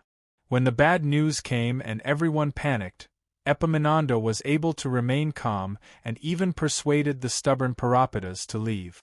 This made Charon and the others look at this ordinary-looking man in a new light, and they insisted that he stay at home. When the riots in the city subsided, Epaminondas immediately left. Walking in the city that was originally extremely lively due to the festival but now had very few people, he saw the shocking pools of blood on the streets from time to time. He was also interrogated by the rude and unreasonable Sparta patrols. Epaminondas, who had always been kind to others, was burning with anger. On this day, Sparta's raid on Thebes was carried out perfectly. Phoebidas had taken complete control of the city of Thebes. This incident also shocked the other city-states in Greece. Sparta attacked a city-state that was not hostile to them without a declaration of war. This was a clear violation of Greek tradition and the king's contract, which made them feel extremely uneasy. Athens, Corinth, Megara, Argos, and other city-states all sent messengers to Sparta to question it and ask it to withdraw its troops stationed in Thebes. The Sparta Elder Council fell into a passive position for a while. Some elders scolded Phoebidas for being reckless, but more elders were very satisfied with the success of Phoebidas's raid on Thebes, especially Agesilaus, who declared that Phoebidas had established a pro-Sparta government in Thebes.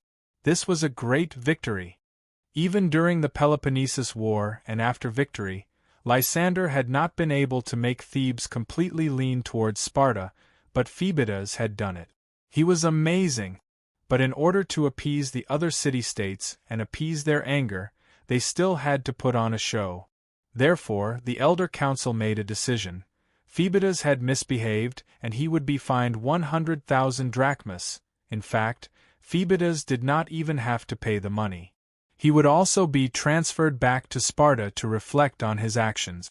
However, the reason why Phoebidas attacked Thebes was because someone had accused another military governor of Thebes, Ismailas, of colluding with Persia. As one of the leaders of the Sparta Thebes, Ismailas was arrested by Sparta on the day the city was breached. Therefore, Sparta put the crime on him and announced that they would organize a jury to try the matter. Sparta wanted to try a governor of Thebes for colluding with Persia? This was ridiculous. Wasn't Sparta the biggest lackey of Persia? The native Greek people who were secretly cursing Sparta's overbearing looked at the composition of the jury again. Other than Sparta, it was the citizens of Sparta's allies on the Peloponnesus Peninsula. There was no justice at all, it was all Sparta. In the end, Sparta executed Ismailas for colluding with the enemy, and transferred him back to Phoebidas. However, another general was sent to take over the defense of Thebes. There were 1,500 Sparta troops still stationed in Thebes. Sparta was thick-skinned. Facing the accusations of other city-states, they did not change their mind and firmly held on to Phoebidas's achievements.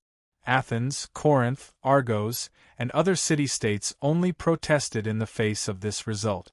They did not take any more forceful actions. The great king's peace treaty weakened their power, and Sparta's strength forced them to swallow their dissatisfaction. However, Athens began to provide support to the Thebes who were constantly fleeing to their territory. Phoebidas was recalled, but the task of suppressing the Chaldic League in northern Greece had to continue. So the Council of Elders appointed Agesilaus, brother Tarusha's, who had distinguished himself in the Corinth War, as the commander of the expeditionary army. At the same time, the Council of Elders also decided to restore the city of Praetia, which was destroyed by Sparta 50 years ago. This city was located in the south of Thebes, guarding a passage from the Isthmus of Corinth to Pyotia. Sparta was going to expand its power in central Greece. Brothers, get up. We have a mission. The team leader went into the tent. He shouted at the top of his voice. The soldiers who were resting on the bed immediately turned over and sat up. Captain, what's the mission? Adoris asked first. Commander Alexis ordered Legio 4 to attack Saipontum, the squad leader replied. Just our army? Of course it's just us. The other legions also have their own missions. For example, the 1st Legion is going to attack Weist. Weist, that's a troublesome mission. Adoris's casual words piqued the curiosity of his comrades. Adoris, is it difficult to attack Weist? Not really. Compared to these comrades who knew nothing about the Daurne region, Adoris had learned about the situation of the Daurne region from his father before the Daurne War began. Weist is a small town. It's said that there are less than 10,000 people, but it's located at the top of the Lala Peninsula. It's at least 150 miles from Lusnia to Weist, and half of it is mountain road. If the 1st Legion took a detour and marched along the coast for safety purposes, the journey would be even longer. How far are we from Saipontum? Another soldier asked. Adoris thought for a while and said, probably less than 50 miles. That's great. The soldiers heaved a sigh of relief. Don't be too happy yet. Along the way, the warriors of the Daurne tribe might attack us at any time. That's why Commander Olivers wants us to march in full armor. The squad leader's reminder did not displease the soldiers. Since the start of the war, the Dionysian army had not suffered many casualties.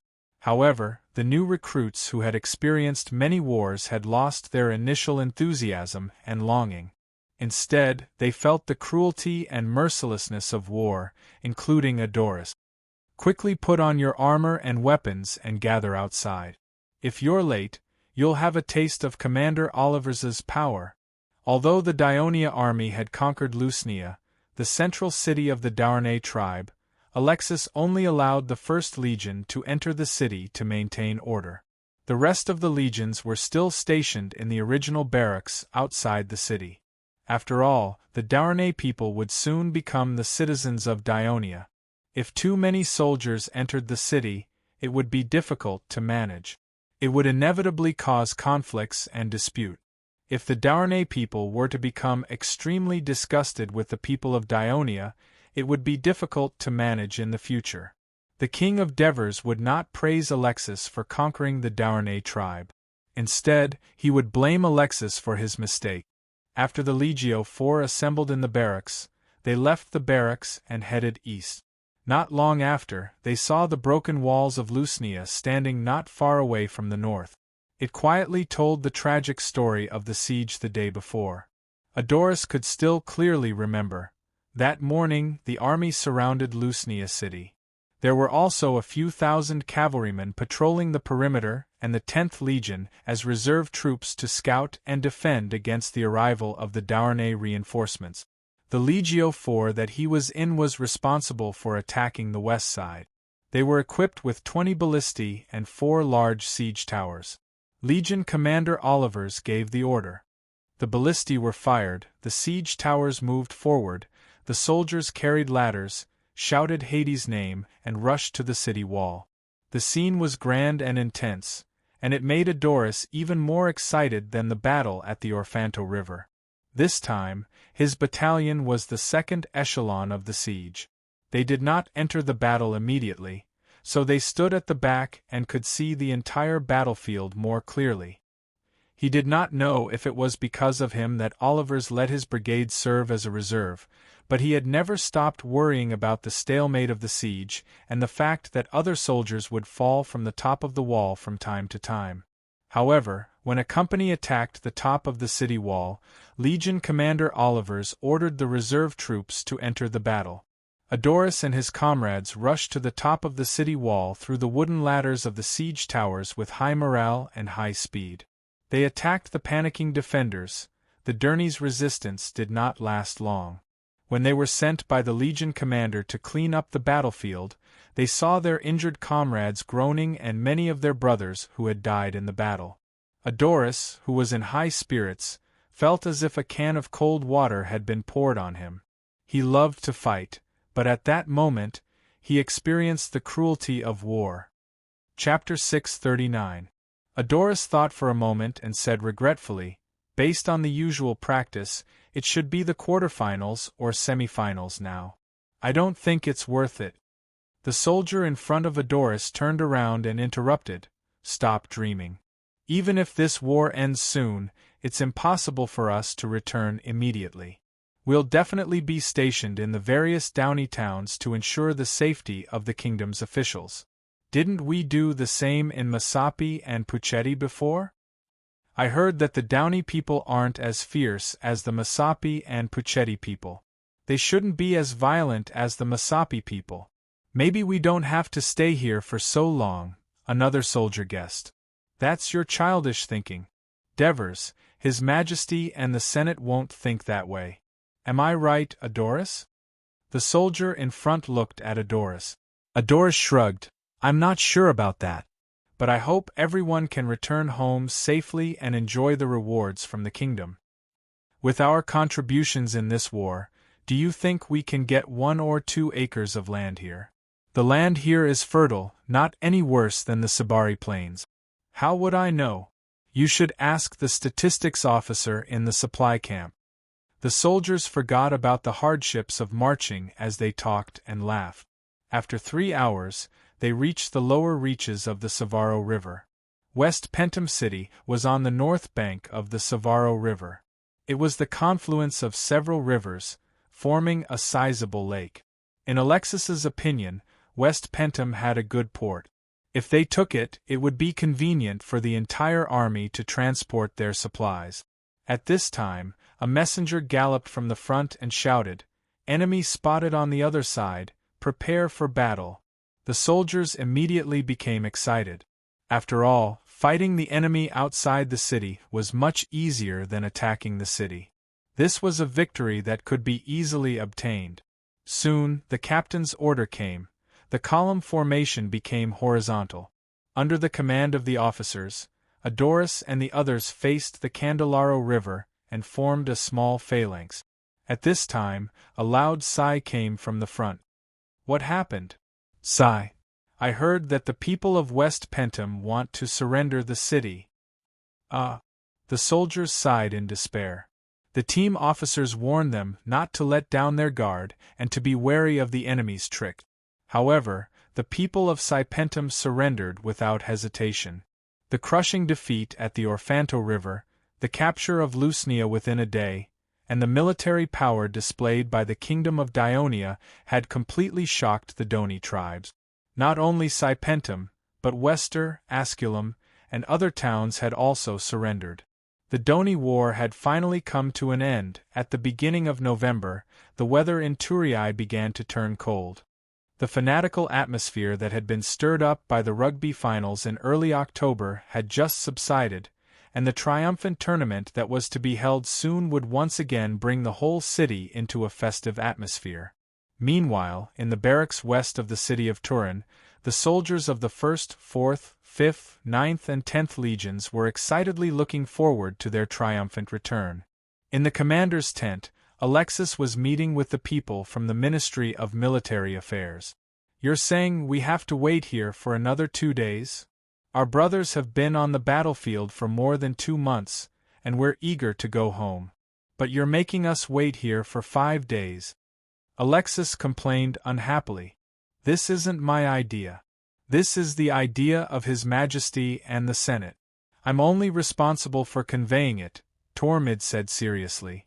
Alexis didn't say anything after hearing that it was the order of the Devers, but she still looked a little unhappy. Tormid explained patiently, "The 8th Legion is on the way and will arrive tomorrow. His Majesty wants to combine these 2 victories and have a triumphant return, so that the people won't be annoyed and it won't be fair to the soldiers who fought in the bloody war. His Majesty is afraid that you might have other ideas, so he sent me to inform you. I hope you can understand." Alexis realized that she was a little too emotional, so she quickly said, "I don't mind. We can wait. We're very happy to participate in the triumphant return with the 8th Legion led by Prososus. The young officers of the kingdom these days are amazing." Tormid sighed. "Prososus isn't even 40 yet, but he's already in charge of a battlefield and commanding a war." "Where is Prososus from?" Alexis asked curiously. "He's from Argos. He came to Turii after the establishment of the Dionia Alliance. Because of his outstanding performance in the training camp, he was directly recruited by Martoris into his brigade. Tormid worked in the General Staff Department, so he was more familiar with the information of the officers. It seems that Prososus's performance has always been outstanding. No wonder His Majesty dared to use him and put him in charge of the war against the Cycles. I thought he was a mercenary from our Persia Expeditionary Force," Alexis exclaimed. Tormid did not continue the conversation. Instead, he changed the topic and said, "There are many young officers in the legions that you are in charge of, and their performance is outstanding. Especially Patroclus. When we attacked Lusnia city, his brigade was the first to enter the city. His Majesty was very happy when he saw these battle reports, but he crossed out his name from the list of candidates you submitted to the Ministry of Military Affairs to be the flag-bearer for this triumphant return." Hearing this, Alexis had some guesses, but she still asked, "Why?" "He didn't want him to be too ostentatious, so that the people wouldn't misunderstand and think that he's being favored by His Majesty," Tormid said vaguely. Alexis's adopted daughter, Gydia, had a close relationship with Cynthia, so Alexis naturally knew about this. When she heard this, she smiled knowingly. "It seems that I have to congratulate His Majesty." "Alexis, I also want to congratulate you," Tormid said with a mysterious smile. "Congratulate what?" Alexis was stunned. Aminta's adopted son, Stephos, performed well in the battle against the Cycles, and was included in the list of candidates for the 8th Division's flag-bearer for the triumphant return by Prososus, Tormid said with a smile. Ever since Stephos beat up Paphocles, the fact that Stephos and Gydia were a pair of lovers had been known to the higher-ups of the military.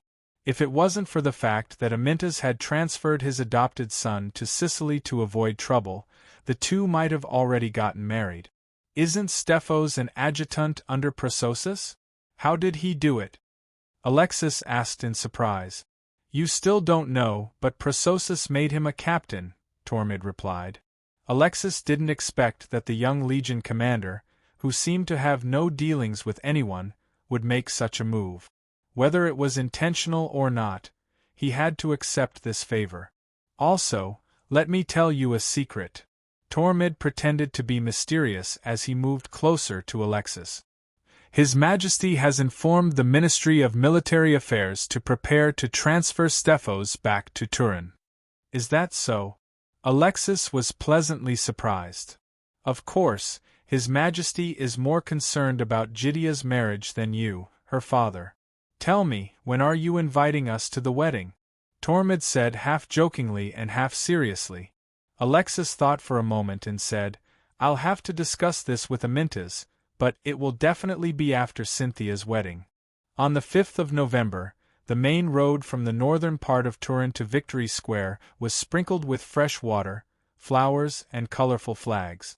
Dionia citizens poured in from all directions, crowding both sides of the road. The biggest difference from the triumphant return this time was that there were quite a few citizens from Massapi and Puccetti. As the loud bugle sounded throughout the city, the triumphant return began. The army that had already set off from the barracks and arrived at the suburbs began to march forward in 4 columns.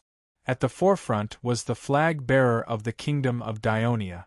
Since the war between Italy and Italy, the new military law stipulates that the flag-bearer in the triumphal procession must be the bravest and most distinguished soldier in the war, and that he is the model of the whole army, so that the honor of leader is not given to any officer.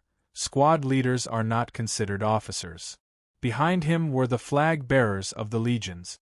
They were the most outstanding among the legions that participated in the war, and this was not just limited to soldiers. The 1st Cavalry Legion, 1st Legion, Legio IV, 5th Legion, 8th Legion, 9th Legion, and 10th Legion, a total of 7 legions were lined up in a row, looking very impressive. They were followed by dozens of drummers, who played the Victory March, adding joy and festivity to the whole celebration. After that, the soldiers of the 1st Legion marched forward in neat steps, with their heads held high and chest out. Before the troops entered the outer city, they were already welcomed by the people of Dionia. Cheers and screams pierced the eardrums of the soldiers. There were frolicking children imitating the way they marched. There were enthusiastic young girls chasing after them and throwing petals. There were excited relatives and friends shouting their names in such a lively atmosphere. These legion soldiers did not know where they were, and they kept a silly smile on their faces. Even Adoris, who had seen the triumphant return many times, could not contain his excitement at this moment. After all, this was the first time he was enjoying this glory as a participant in the war. Among the enthusiastic audience, there was no lack of people asking questions. Hey, why are there 2 flag-bearers walking at the front this time? Chapter 640. That soldier holding the flag of the kingdom should be a Massapi, right? The announcement said that his name is Leclesis, and he is a soldier of the 9th Legion. The 9th Legion is mainly composed of Massapi. When they seized the city of Lusnia, he rushed to the top of the city wall and killed 4 enemies in a row. He was stabbed several times by spears, but he kept fighting until his comrades rushed to the top of the city wall. No wonder he is still wrapped in bandages. Such a brave soldier deserves the honor of carrying the flag of triumph. Leclesis is a famous warrior of our city. Someone next to him interrupted in stiff Greek. In such a festive atmosphere, the conflicts and disputes of the past would be put aside, and people would become open-minded. The person who spoke before said happily, whether it is the Greeks or the Massapi, we are all people of Dionia. If you Massapi join the Dionysian army, our legion will be stronger. Victory to the Legion of Dionysia. Victory to the 9th Legion. Leclesis is a good man. The parade came to the first triumphal arch, which was the starting point of the northern outskirts of Turin. This triumphal arch was built after the Southern Italian War. The 4 reliefs on the arch respectively recorded the 4 thrilling battles that determined the fate of Dionia in the Southern Italian War. They were the Battle of Posidonia, the Great Naval Battle of Turin, the Battle of Crotone, and the Battle of Megillo. The excitement of the soldiers passing through the triumphal arch became a little more solemn. They were eager to make more contributions and be remembered in the history of the Kingdom of Dionia. The Victory Square was also full of spectators, but unlike the people along the way, they had different identities and statuses. There were foreign envoys, invited VIPs, officials and officers of the kingdom, and their families, of course. This also included the families of the Devers. They sat together with the families of the senators on the viewing platform on the side of the Grand Council Hall, surrounded by soldiers.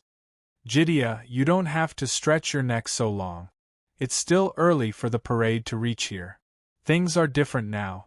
It's 5 to 6 miles from the outer city to the inner city. Ouch. The mischievous girl was knocked on the head by the dignified young lady beside her. The young lady reprimanded her softly. Eunice, don't be so rude. Jidea is older than you should call her sister. All right, Sister Jidea. Eunice's big, lively eyes flashed with a cunning light. You don't have to spend so much effort to find him. Stephos is the flag-bearer of the 8th Legion. He's walking at the front of the team. You don't have to stretch your neck to see him. When the petite and beautiful Gia heard this, she blushed and hurriedly retracted her body from the railing. Looking at the two sisters who were snickering with their heads lowered, she couldn't help but explain. I didn't want to see Stephos, but I wanted to help Cynthia find out where Patroclus is. My sister isn't as anxious as you are. Anyway, it won't be long before she gets engaged to Patroclus. Eunice blurted out. Although her voice wasn't loud, it still caused some people to be surprised. Cynthia was also a little shy. She immediately patted Eunice and said, Don't talk nonsense. Eunice didn't care at all. She giggled and said, Sister Jidea, look, my sister is getting married soon. When are you and Stephos getting married? Eunice. Ouch. Alexis was riding on a gorgeous chariot pulled by 4 black horses. Nowadays, the kingdom of Dionia was no longer as poor as it was when it was first established. It was easy to find 4 tall, handsome, and flawless black horses. Behind him was Leotychides, who was also riding on a 4-horse chariot. Behind them were the 2-horse chariots ridden by the legion commanders. This made Aminta's, Oliver's, and the other legion commanders a little uncomfortable. Leotychides stood on the chariot with his chest puffed out, welcoming the cheers and praises of thousands of people. He had participated in many triumphal ceremonies, but this was the first time he was participating as a war commander. As the protagonist, the attention he received was naturally different from the past. He was also very excited. It was rare for him to slightly wave to the surrounding people. When their chariots entered the victory square, thunderous cheers were even more overwhelming. After the chariot circled the periphery of the square, it stopped in front of the Senate's assembly hall. Alexis, Leotychides, and the other legion commanders got off the chariot one after another. They walked up the steps with solemn expressions. At the end of the steps stood the honorable elders of the kingdom. In the middle of them was the King of Devers, who was wearing a crown on his head. Your Majesty! Alexis, who was the first to walk up the platform, gave a respectful military salute. The Devers solemnly returned the salute and said, You've worked hard, Alexis. Thank you for adding new territories and people to the kingdom. This is my duty as the commander of the army, Alexis replied. The Devers smiled as they took the glittering victory scepter from Hnepolis's hands and handed it over. This was a foot-long scepter made of gold. The top of the scepter was an exquisitely carved statue of the goddess of victory. This was a reward for returning victorious commanders. With the current strength of the kingdom, it was no longer just verbal praise for the victors. There was a substantial reward. For the commanders of the kingdom, this was the highest reward. Alexis, who usually didn't care much about gold and silver, received it excitedly and pressed it to her chest. Your Majesty! Leotychides gave a neat military salute. Prososis, well done. The Devers smiled even more happily. You didn't let me down. You also exceeded many people's expectations. As the Devers said this, he handed over the victory scepter. After Leotychides received it, he patted Leotychides' shoulder and said in a deep voice, I look forward to your next victory. Leotychides was also excited. He understood that this showed that the king of Devers valued him very much. He didn't know what to say for a moment, so he just said, Yes, yes. The Devers then presented Aminta's, Oliver's, and other commanders with silver scepters. When he was about to put on the three-headed dog warrior medal made of gold for a few flag-bearers, he saw Lachesis from Masapi wrapped in bandages. He couldn't help but think of the scene when he awarded the flag to the wounded Dracos in Amendola more than 10 years ago. He couldn't help but feel emotional. So he gave this brave soldier a strong hug, grabbed his hand and raised it high. The soldiers in the square cheered loudly, especially the soldiers from Masapi and Puchetti. After the Devers carefully put on the medals for the flag-bearers one by one, he strode to the front of the platform, facing the thousands of soldiers below, and shouted, "Brave soldiers of Dionia, loyal citizens of the kingdom! Long live the kingdom of Dionia! Long live the king of Devers!" The triumphant parade came to an end amidst the roaring cheers of the soldiers. Just after the triumphant parade yesterday, Patroclus received a notice from the Ministry of Military Affairs today. He was asked to go to the palace immediately. Although he had received the news sent by Cynthia last night, Patroclus still felt uneasy along the way. After all, this was the first time he was received by the King of Devers alone. When he arrived at the door of the king's office on the second floor of the palace, before the guards had time to go in to report, Hinepolis happened to come out from inside and saw Patroclus. The court clerk, who was once the youngest senator, looked at him with interest, then smiled and said, "Young man, congratulations." After that, he turned around and went in. After a while, when he came out again, Hinepolis came out with 2 clerks and comforted Patroclus. "Don't be nervous, go in." Patroclus said gratefully and softly, "Thank you, Sir Hinepolis." Patroclus walked in quietly, and there was only one person left in the room. The founder of the Kingdom of Dionia, the supreme commander of the Dionysian army, the descendant of Hades, and Cynthia's father, the King of Devers was sitting behind his desk more than 20 meters away, looking at him calmly. Even Patroclus, who was usually bold, could not help but feel a thump in his heart. Thump, thump, thump. "Your Majesty, I'm here." He tried his best to control his body and gave a military salute to the Devers. The Devers looked at him with a gaze that was both judgmental and kind. He saw Patroclus's nervousness and said in a gentle tone, "Sit, Patroclus." Yes. Patroclus sat on the wooden chair beside him and calmed down a little. Only then did he feel his lips dry and tight, and he subconsciously swallowed his saliva. The Devers smiled. "You must be thirsty, I'll give you a glass of juice." "No need, thank you, Your Majesty." Patroclus hurriedly waved his hand.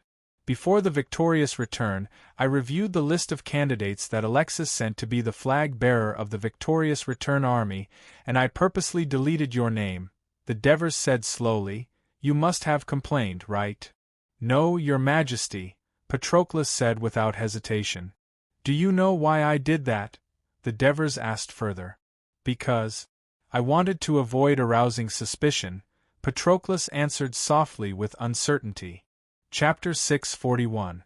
The Devers' words made Patroclus bite his lips. The Devers looked straight at him.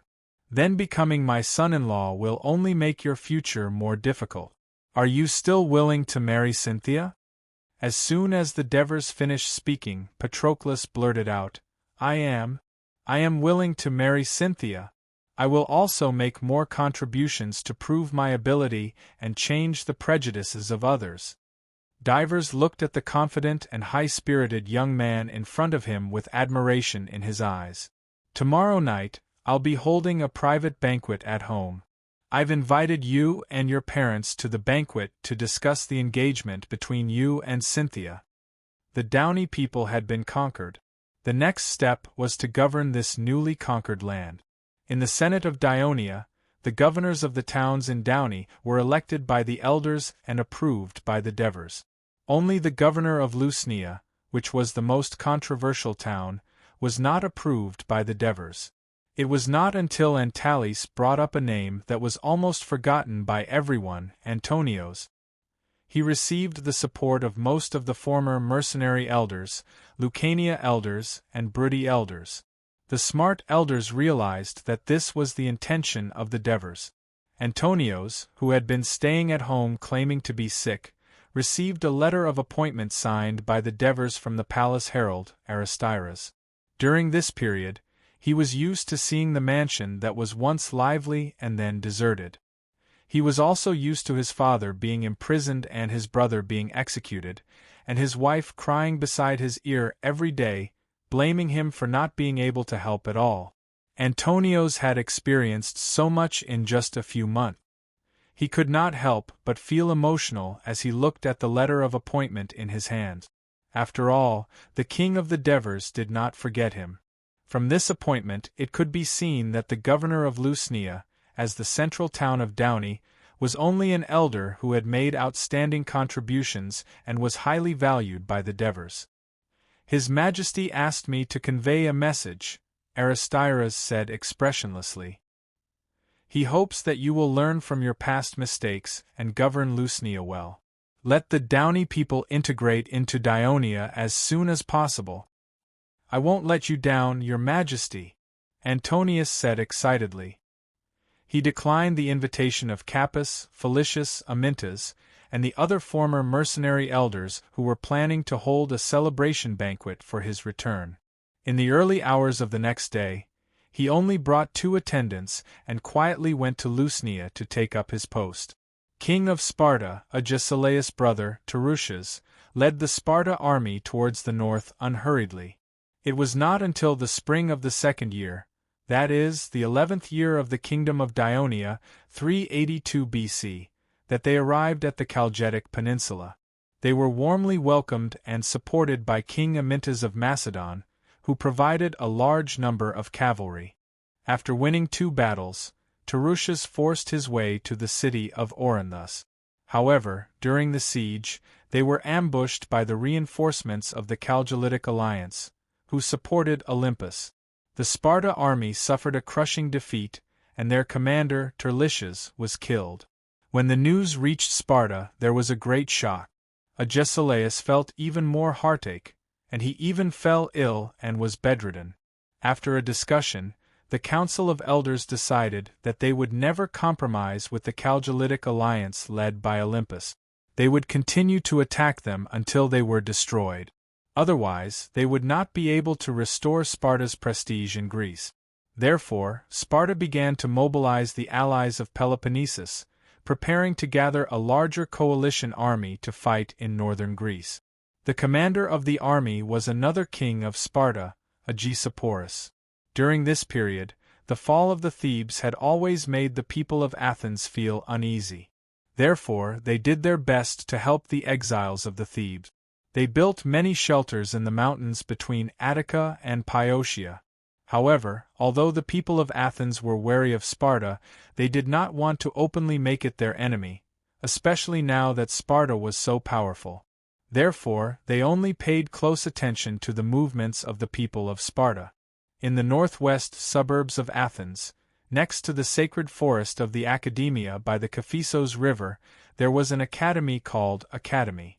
The courtyard stood on the riverbank of the murmuring water, green grass, and blooming flowers. The entrance of the courtyard was a simple arched door with the words, "Those who do not understand geometry are not allowed to enter." In a small pavilion in the academy, more than a dozen young people sat around and listened carefully to a middle-aged man's lecture.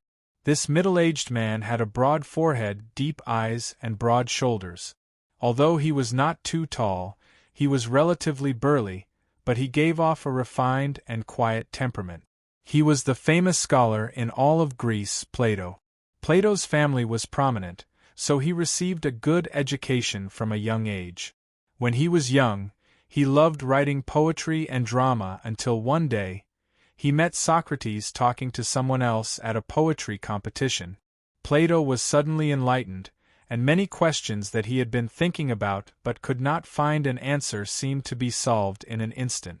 So he threw his poems into a raging fire on the spot and took Socrates as his teacher, changing his passion from literary creation to philosophical research. That year, Plato was 20 years old. After Socrates was tried and finally executed, Plato, who was extremely disappointed with the government of Athens, began his life of travel. He went to Megara, Asia Minor, Persia, Egypt, Cyrenaica, Sicily, and finally returned to Athens because of an accident.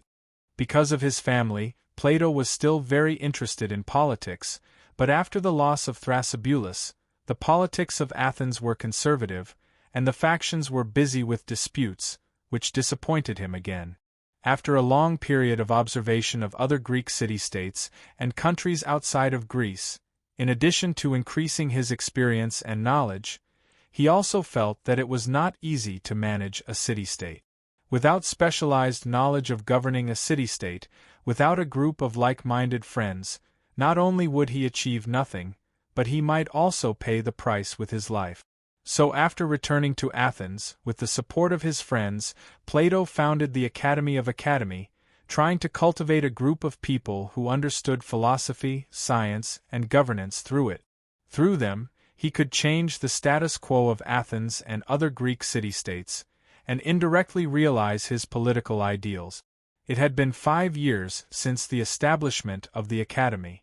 Not only did many young people in Athens become his students, but gradually, some young people from other countries came to study under him, and the Academy of Academy gradually became famous. At this time, Plato said in a calm but magnetic voice, "Yesterday I talked about why I think the governance of the ancient era is the best system of government. Today I will talk about why such a government declined." The young people immediately perked up and listened attentively. Although the legislators of the kingdom always try their best to give the rulers of the city-states the best comprehensive education, so that they are full of wisdom, able to use the true knowledge they have learned to distinguish things, and to adopt the right behavior. However, just as the growth and development of animals and plants are affected by time, human marriage and childbearing are also restricted by time. The legislators of the city-states can't always rely on sensory observation and rational thinking to always correctly choose the best time for the rulers of the city-states to bear children. Sometimes they make mistakes, and some children are born inappropriately. The rulers chosen from these degenerated descendants can't be the best. After they take over the power of their fathers, they will despise the people who love wisdom in the city-states, despise music education and physical training, so that the young people in the city-states become more and more uneducated. So they and their descendants gradually lose the qualities that a true ruler should have, and lose the ability to distinguish between gold, silver, copper, and iron. And when iron and copper are mixed with gold and silver, it produces imbalance, inconsistency, and disharmony. Once disharmony and inconsistency appear, it will lead to war and hatred. The students fell into deep thought. After a while, a student asked, "Teacher Plato, do you mean that inappropriate marriage, the mixing of bloodlines, and the loss of purity are the main reasons for the decline of the kingdom?" "Alias, your understanding is very correct." Plato praised the student and then said, "Once a conflict occurs, the two groups within the rulers will show different directions of development. The copper and iron groups tend to be private, annex land and houses, and collect gold and silver treasures, while the gold and silver groups, because they have true wealth in their hearts, still tend to be virtuous and traditional. These two groups struggle with each other, and then reach a certain compromise. So they privately own the land and houses of the city-states, and turn their former friends and providers into frontier people and slaves. This leads to the creation of a new regime, which is what I call the regime of honor." The students were deep in thought. A student asked doubtfully, "Teacher Plato, how can we achieve a suitable marriage?" "That's a good question, Hypsippus. You've stumped me." Although Plato said so, he said with a smile, "In fact, even the gods can't achieve a suitable marriage, otherwise there wouldn't have been so many powerful monsters in ancient times. But after thinking about it for a long time, I have my own understanding of this problem. I have also elaborated on it in the book, The Republic, which is to let the outstanding marry the outstanding and have children at the best time." Chapter 642. Because even if it is an excellent person, because of the lack of knowledge and experience when he is young, he is easily impulsive, reckless, and easily tempted. The children born during this period will often inherit these shortcomings, but when the excellent person is mature, the children born will be stable and thoughtful. Hearing this, some students showed a happy expression, as if they had learned something, but some students were still thinking. Vesippus continued to ask, "Teacher, you once said, among the current Greek city-states, Sparta is the best monarchy you have ever seen. The double kings, the council of elders, the censor, these positions make Sparta a mixed monarchy. No party has absolute power, and the greed for power is strongly restrained. But now, Sparta has violated the Greek tradition and forcibly occupied the Thebes. What do you think about this?" Vesippus. Plato looked at Vesippus with a trace of affection in his eyes, because Vesippus was the son of his sister, Ptolemy. He said in a gentle tone, "I said that Sparta is a good monarchy, but it does not mean that it will follow the rules and become a city-state that fully follows the Greek tradition. It is precisely this kind of regime of Sparta that allows it to dominate the Peloponnesus Peninsula for a long time without any major problems at home. In today's chaotic situation, Sparta still dominates the Greek city-state. Isn't this the effect of its institutional advantages? However, Thebes is not like other weak city-states. It is not easy for Sparta to completely enslave it. On the contrary, occupying the Thebes Acropolis for a long time will only increase the disgust of the Thebes towards Sparta. One day, this disgust will lead to a fire that will burn the Sparta army, just like how Thrasybulus led the people of Athens to overthrow the tyrant's rule. Teacher Plato, since Sparta is the best monarchy among the Greek city-states, what do you think of the monarchy of Dionia?" Oliphoron from Corinth asked. Dionia. Upon hearing this name, ripples appeared in Plato's heart. He had once yearned to visit this city-state alliance of the western Mediterranean Sea, but due to various reasons, he was unable to do so. He always had a regret in his heart. While he was distracted, Olas refuted, "Dionia is not a Greek city-state, it is a foreign regime." Olipholon retorted, "You've watched too much of the drama, the Dionia people. The main ethnic group in the kingdom of Dionia are Greek. The center of the kingdom, Thurii, is the city that Pericles gathered all the Greeks to build. There are also Crotone, Tarentum, Locri. These are all famous Greek cities in the western Mediterranean. How can Dionia not belong to Greece? Dionia has not been recognized by Delphi. It can't even participate in the 4 Olympic Games. How can it be recognized as a Greek country?" Olas refuted once again. "I heard that Elis sent an invitation to Dionia several times under the instigation of Sparta, but Dionia said, 'As long as you agree to allow foreign citizens to participate in the Olympia Games, it will send a representative team.' Elis did not agree, so Dionia has not participated in the Olympia Games." Vesippus reminded, "Doesn't this just mean that we Greek city-states have doubts about the recognition of Dionia?" Plato did not stop the students' argument. While listening to the students' opinions, he was also thinking about how to better answer Olipholon's question. At this time, the Academy's guard came over and respectfully said to Plato, "There is someone outside asking to see you. He said he is from Dionia." As soon as the guard's voice fell, everyone present stopped talking. They were just talking about Dionia, and they did not expect that someone from Dionia would come. This was too much of a coincidence. Let him come in. Plato was also curious. He did not have many friends in Dionia.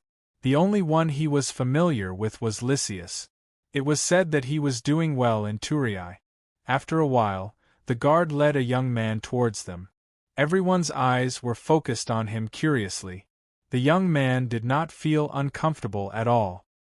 He generously bowed to Plato and then said respectfully, "I am Forstcator from the Dionia Academy. I was entrusted by teacher Gorgia to deliver a letter from him and wait for your reply." "Gorgia?" Plato was quite surprised and asked, I remember that Gorgia should be in Leontini. I visited him a few years ago when I was traveling in Sicily. When did he go to Dionia? Forstcator thought for a while and answered, around the 6th year in Dionia. The king of Devers personally invited him to become a teacher in the Dionia Academy. He accepted the invitation. Plato had done research on Dionia, so he had a better understanding of the unique way of counting years in Dionia. He said with slight surprise, that should be shortly after I met Gorgia. He told me that he was old and in poor health, so he would not come to Athens for a visit. I did not expect him to go to Thurii in Dionia. Forstcator said proudly, that is because the doctors of Dionia have superb medical skills and can treat teacher Gorgia's illness. The excellent environment of the Academy of Dionia is conducive to his research and teaching students. That is why he was moved. Plato nodded and asked, You are a student of Gorgia? Forstcator hesitated for a while and said, Gorgia is my teacher. I learned philosophy from him. However, I also learned history from teacher Ansitanos, mathematics and geometry from teacher Martyres, rhetoric and debate from teacher Lysias. Hearing this, Plato sighed in his heart. The Academy of Academy was an educational place for him to cultivate outstanding students and realize his political ideals. He also wanted every student to receive a multifaceted and high-quality education. However, unlike the Diomedia Academy, which was funded by the entire kingdom and had incomparably rich teaching resources, the Academy of Academy was the private property of him and his friends. Since its establishment, other than himself and a few occasional friends, there had been no famous scholars invited to teach the students advanced mathematics and geometry knowledge. Although he had dabbled in this area, he could not fully satisfy the desire of some students to further their studies. Therefore, most of the students were allowed to read the books themselves. For this reason, Plato spent a lot of effort and collected various books of knowledge through various channels. Plato did not ask any more questions. Instead, he opened Gorgia's letter. While he was reading the letter, the curious students had begun to communicate with Forstcator. We have long heard that the Dionia Academy is the largest educational place in the Western Mediterranean. Compared to our Academy of Academy, which one is better? As the most prosperous city in the Greek city-states, Athens was once called the best school in all of Greece by Pericles. Therefore, the young people in Athens had a kind of cultural confidence. They always had a sense of pride towards the people from the colonies. Even these young people who were receiving higher education were no exception. Forstcator saw their expressions and did not answer directly. Instead, he asked seriously, How large is the area of your academy? About 10 acres. How many teachers are there? Forstcator asked again without batting an eyelid. Not only do we have teacher Plato, but also teacher Cetetus often comes to teach us mathematics. Afraid that he would be looked down upon, Olias specially added Cetetus, a mathematician from Athens who occasionally came. How many students are there? 23. Several of them are reading in the Academy's library. After listening to this, Forstcator raised his head and said loudly, The Dionia Academy covers an area of 150 acres, like a small town. There are more than 20 buildings of various sizes in the Academy, more than 300 students, and 15 famous scholars, including teacher Lysias who wrote Rhetoric and Debate, teacher Ansitanos who wrote History of Great Greece, teacher Martikos who invented pulley mechanics, lever mechanics, the theory of tone waves, and the theory of buoyancy, teacher Helps who wrote Human Anatomy and A Preliminary Study of Diseases, teacher Gorgia who wrote On Existence or on Nature, teacher Phrosanus, who invented new musical lyrics. In addition to these famous scholars, we have more than 20 teachers and more than 100 staff, who serve the students and teachers. We students have many courses, including philosophy, rhetoric, law, mathematics, astronomy, history, poetry, biology, music. In addition, we also have to do sports and even hold some competitions to ensure our physical and mental harmony, and at the same time, to train our will to win. In order to be able to devote ourselves to learning, we have our own residence in the academy. Oh yes. There is also a large library in the Dionia Academy, which now has more than 5,000 books, not only Greek works but also Persia, Egypt, Carthage. For example, Carthage's agricultural books, Persia's code of law. We have specialized personnel to translate these books. Forced Cater's narration stunned the young people, with envy and jealousy intertwined on their faces. Someone could not help but say, "What you said sounds good, who knows if it's true?" Forced Cater sneered and said, "The Dionia Academy is thousands of miles west of Athens.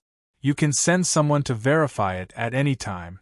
You will find that what I said is far from describing the true strength of the Dionia Academy." Chapter 643. Plato is indeed a great scholar. I've read his Utopia. The description of the various systems of the city-state and the concept of the ideal city-state completely shocked me. Forced Kata's sincere praise made the youths look at him a little more kindly. He then added, however, he will soon be invited to the Dionia Academy. What? The students were shocked. Some looked at Plato hurriedly, while others shouted in disbelief, "You're lying. Calm down, my students. Jealousy and uneasiness have blinded your eyes and prevented you from thinking rationally. What's the use of learning so much?" Plato's scolding made the youths feel a little ashamed. He then turned to Forced Kata and said seriously, "Knowledge is for you to improve yourself and observe the world, not to show off." Forced Kata was shocked and quickly admitted his mistake. "You're right, I was wrong." Plato's expression softened. He picked up the letter in his hand and asked, "I would like to know who proposed the All-Greek Scholar Conference, mentioned in this letter. How is it going to be carried out? Who are the people you invited to participate?" After being reprimanded by Plato, Forced Kata was filled with respect and did not dare to be negligent. After thinking seriously, he replied, "It turns out that our kingdom of Dionia has a great Hellenic medical forum every year." Later, the dean of the Academy of Mathematics, Mentodicares, founded the Great Hellenic Mathematics Conference. Then, Professor Ansitanos organized the History Conference. After Professor Gorgia came, he also proposed to hold a Philosophy Conference at the beginning of this year. When the king of Devers learned about this, he felt that many scholars were proficient in many fields of knowledge. Every academy in the kingdom held an academic conference. Not only was it repetitive, time-consuming, and inefficient, the range of invited scholars was too narrow, mainly from Italy and Sicily. Therefore, he proposed to create an all-Greek academic conference, inviting famous scholars from all over Greece to participate, exchange knowledge, and explore the mysteries of nature and humans together. I remember that His Majesty once said something that was widely spread in our academy. He said, "The sparks of wisdom are produced in collision, and the truth becomes clearer the more it is debated." When Forced Kata said this, Plato's eyes lit up, and he could not help but be moved. Forced Kata continued, "As far as I know, this conference will consist of two parts. One was for scholars to give lectures on one or more topics based on their expertise. At that time, there would be many students, people, and even scholars listening. The other was for scholars to exchange and debate. Similarly, a small number of students were allowed to listen and ask questions. This time we sent invitations to all the famous scholars of Greece. I do not know exactly which scholars there were, but at least I know that in Athens there were Antisthenes, Isocrates, and Ceatidas, because I still have to deliver a letter to them." At the mention of Antisthenes, Plato frowned slightly. Beside him, Vysippus asked anxiously, "Can we attend the All-Hellenic Scholars' Conference in Dionia?" Forced Kata smiled and said, "Of course. Dionia welcomes all the young people in Greece who love, respect, and thirst for knowledge to come to Thurii and participate in this Greek academic event." At this point, he asked Plato respectfully, "Have you made up your mind?" Plato stroked his long beard, nodded, and said, "I have long wanted to travel to the kingdom of Dionia with its unique political system. This is a good opportunity, I will be there on time." After receiving a definite answer, and quickly receiving a reply from Plato, Forced Cater immediately took off the bag that was slung over his shoulder, and opened it on the stone bench. With the sound of metal clattering, Forced Cater saw that it was filled with shiny silver coins. Facing Plato's surprised gaze, Forced Kata said seriously, "His Majesty Devers said, knowledge is priceless, and the time and energy of scholars are very precious. Therefore, these 500 silver coins of the Kingdom of Dionia are your reward for attending this conference. This also includes your expenses to return to Athens. Please accept it. When you arrive in Thurii, your accommodation and food will be arranged by the Academy of Dionia, so you don't have to worry. Also, when you go to Thurii, please take this invitation letter with you. If the ships of Sparta or other city-states intercept you, just show them this letter, and they will let you go. We, the Kingdom of Dionia, have already communicated with these city-states in advance. You guys are too thoughtful." Plato could not help but feel emotional when he heard these words. Obviously, Dionia knew about his past, which was why they gave him such a special instruction. 6 years ago, when Plato was traveling in Syracuse, there was a civil strife in Syracuse. When he left, he was intercepted by the warships of Sparta. At that time, the Corinth War had not yet ended. The Sparta generals who were angry with the people of Athens detained the famous scholar of Athens and sold him as a slave. If it were not for his friend who rescued him in time, he would probably still be digging in a mine. This terrible experience also made him wary of going to the western Mediterranean. Moreover, when the news of the Treaty of Alliance between Dionia and Sparta reached Athens, most of the people of Athens cursed Dionia, calling it a traitor. Because the old Thurii was built on the initiative of Athens, the people of Athens thought that Dionia should support Athens. This also affected Plato's mood, so he had not traveled to the most powerful kingdom in the western Mediterranean. This time, he could finally make up for this regret. In the king's office in the royal palace of Dionia, the 5 rotating presidents of the Senate, Minister of Commerce Marigi, Minister of Finance Murses, and Supreme Censor Sesta gathered together. The Devers looked at them and said solemnly, "This time, I invited you here because there are a few important things I want to discuss with you in advance. At the beginning of the year, some of you participated in the General Assembly of the Kingdom of Dionia and the General Assembly of the Commissioners, and those who did not should have heard about it. Many local representatives and commissioners mentioned the problem of the elders receiving gifts from the citizens and foreigners, especially the elders who served as the chief executive. They also repeatedly mentioned the Polixus treason case and the current Laodicean case, hoping that we can do something about it. I once promised them that I would make a change on this issue, and now it's time to fulfill my promise. What do you think of this?" Everyone looked at each other with a solemn expression. Most of them did not expect that the Devers called them here today to discuss this thorny issue. The hall was silent for a while. As the most important person in the Senate after the death of Cunegurata, Cornelius had to stand up and speak first. "Your Majesty, since the establishment of Dionia, it has been the right and obligation of the citizens to serve in the public service of the kingdom. At first, there was no need to pay any salary. But today, not only the middle and low-level officials, even the laborers who transport supplies, the jailers who supervise the criminals, and the sentries who guard the fortress are paid. But in the whole kingdom, only the elders don't have any salary. Because this is a noble position, the elders serve the whole country and the citizens, and should not be calculative about salary like the low-level officials. But, I remember when the League was first established, there were no major event. Generally, the Senate would only hold a big meeting every 5 or 6 days, and the rest of the time we could stay at home with the slaves to take care of the field. But now, the kingdom is so big, and there are so many things to do. Almost every day, we hold a meeting in the Grand Hall to discuss the kingdom and pass bills. How can we have the time and energy to increase the income of our families? Although according to the laws of Dionia, the elders will give a certain amount of land obtained from each war, the income from the land is limited, and it is often affected by the climate and soil. However, the income from the land is limited, and it's often affected by the climate and soil. Many elders who don't know how to manage the household are even worse off than low-level officials. You mean it is reasonable for the elders to receive gifts? The Devers asked softly with a calm expression. Cornelius was so nervous that he couldn't speak for a moment. Your Majesty, what Lord Cornelius said is the truth. Lysias took over the conversation and defended Cornelius.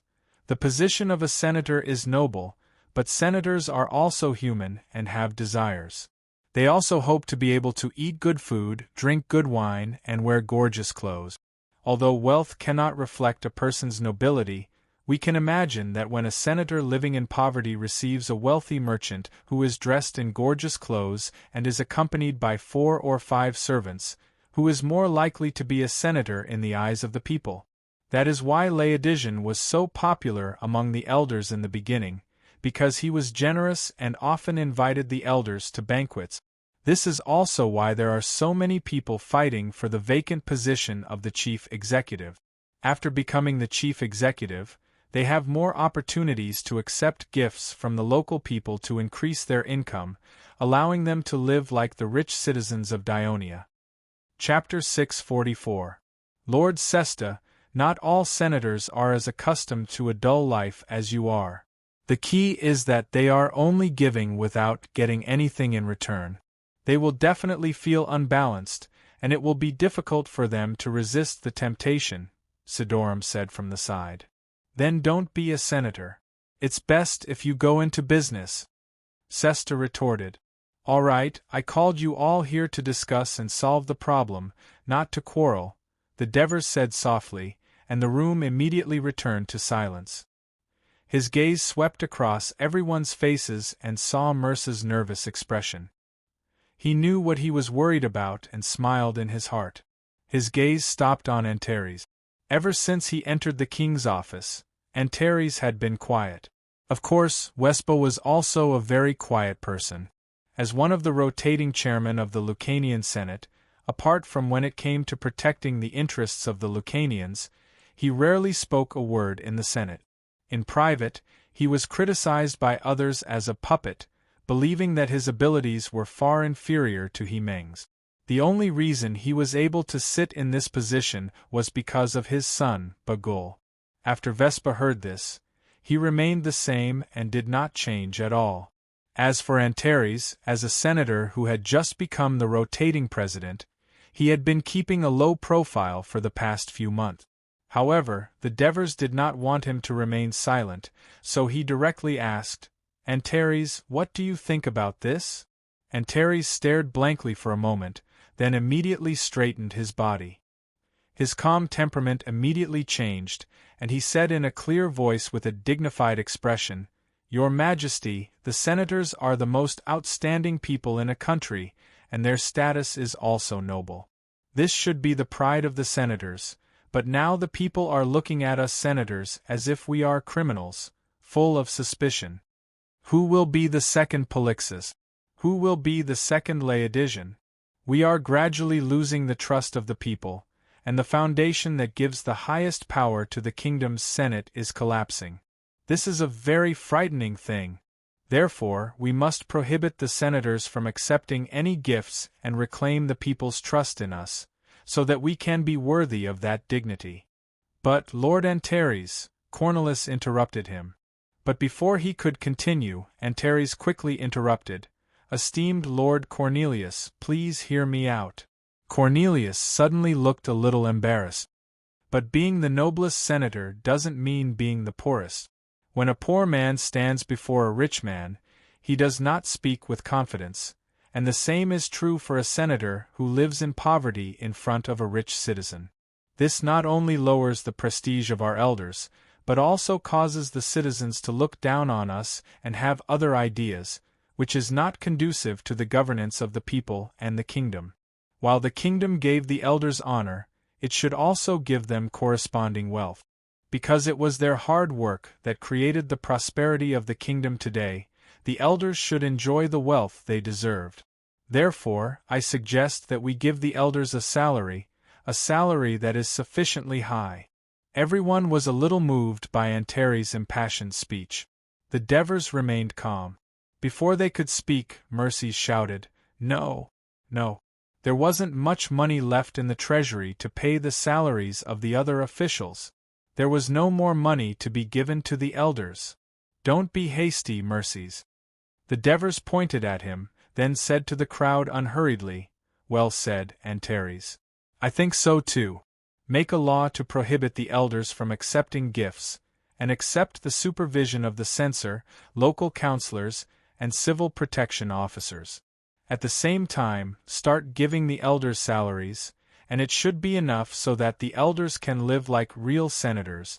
What do you think?" "How could I not agree if His Majesty wanted to give us money?" Sidorum said jokingly.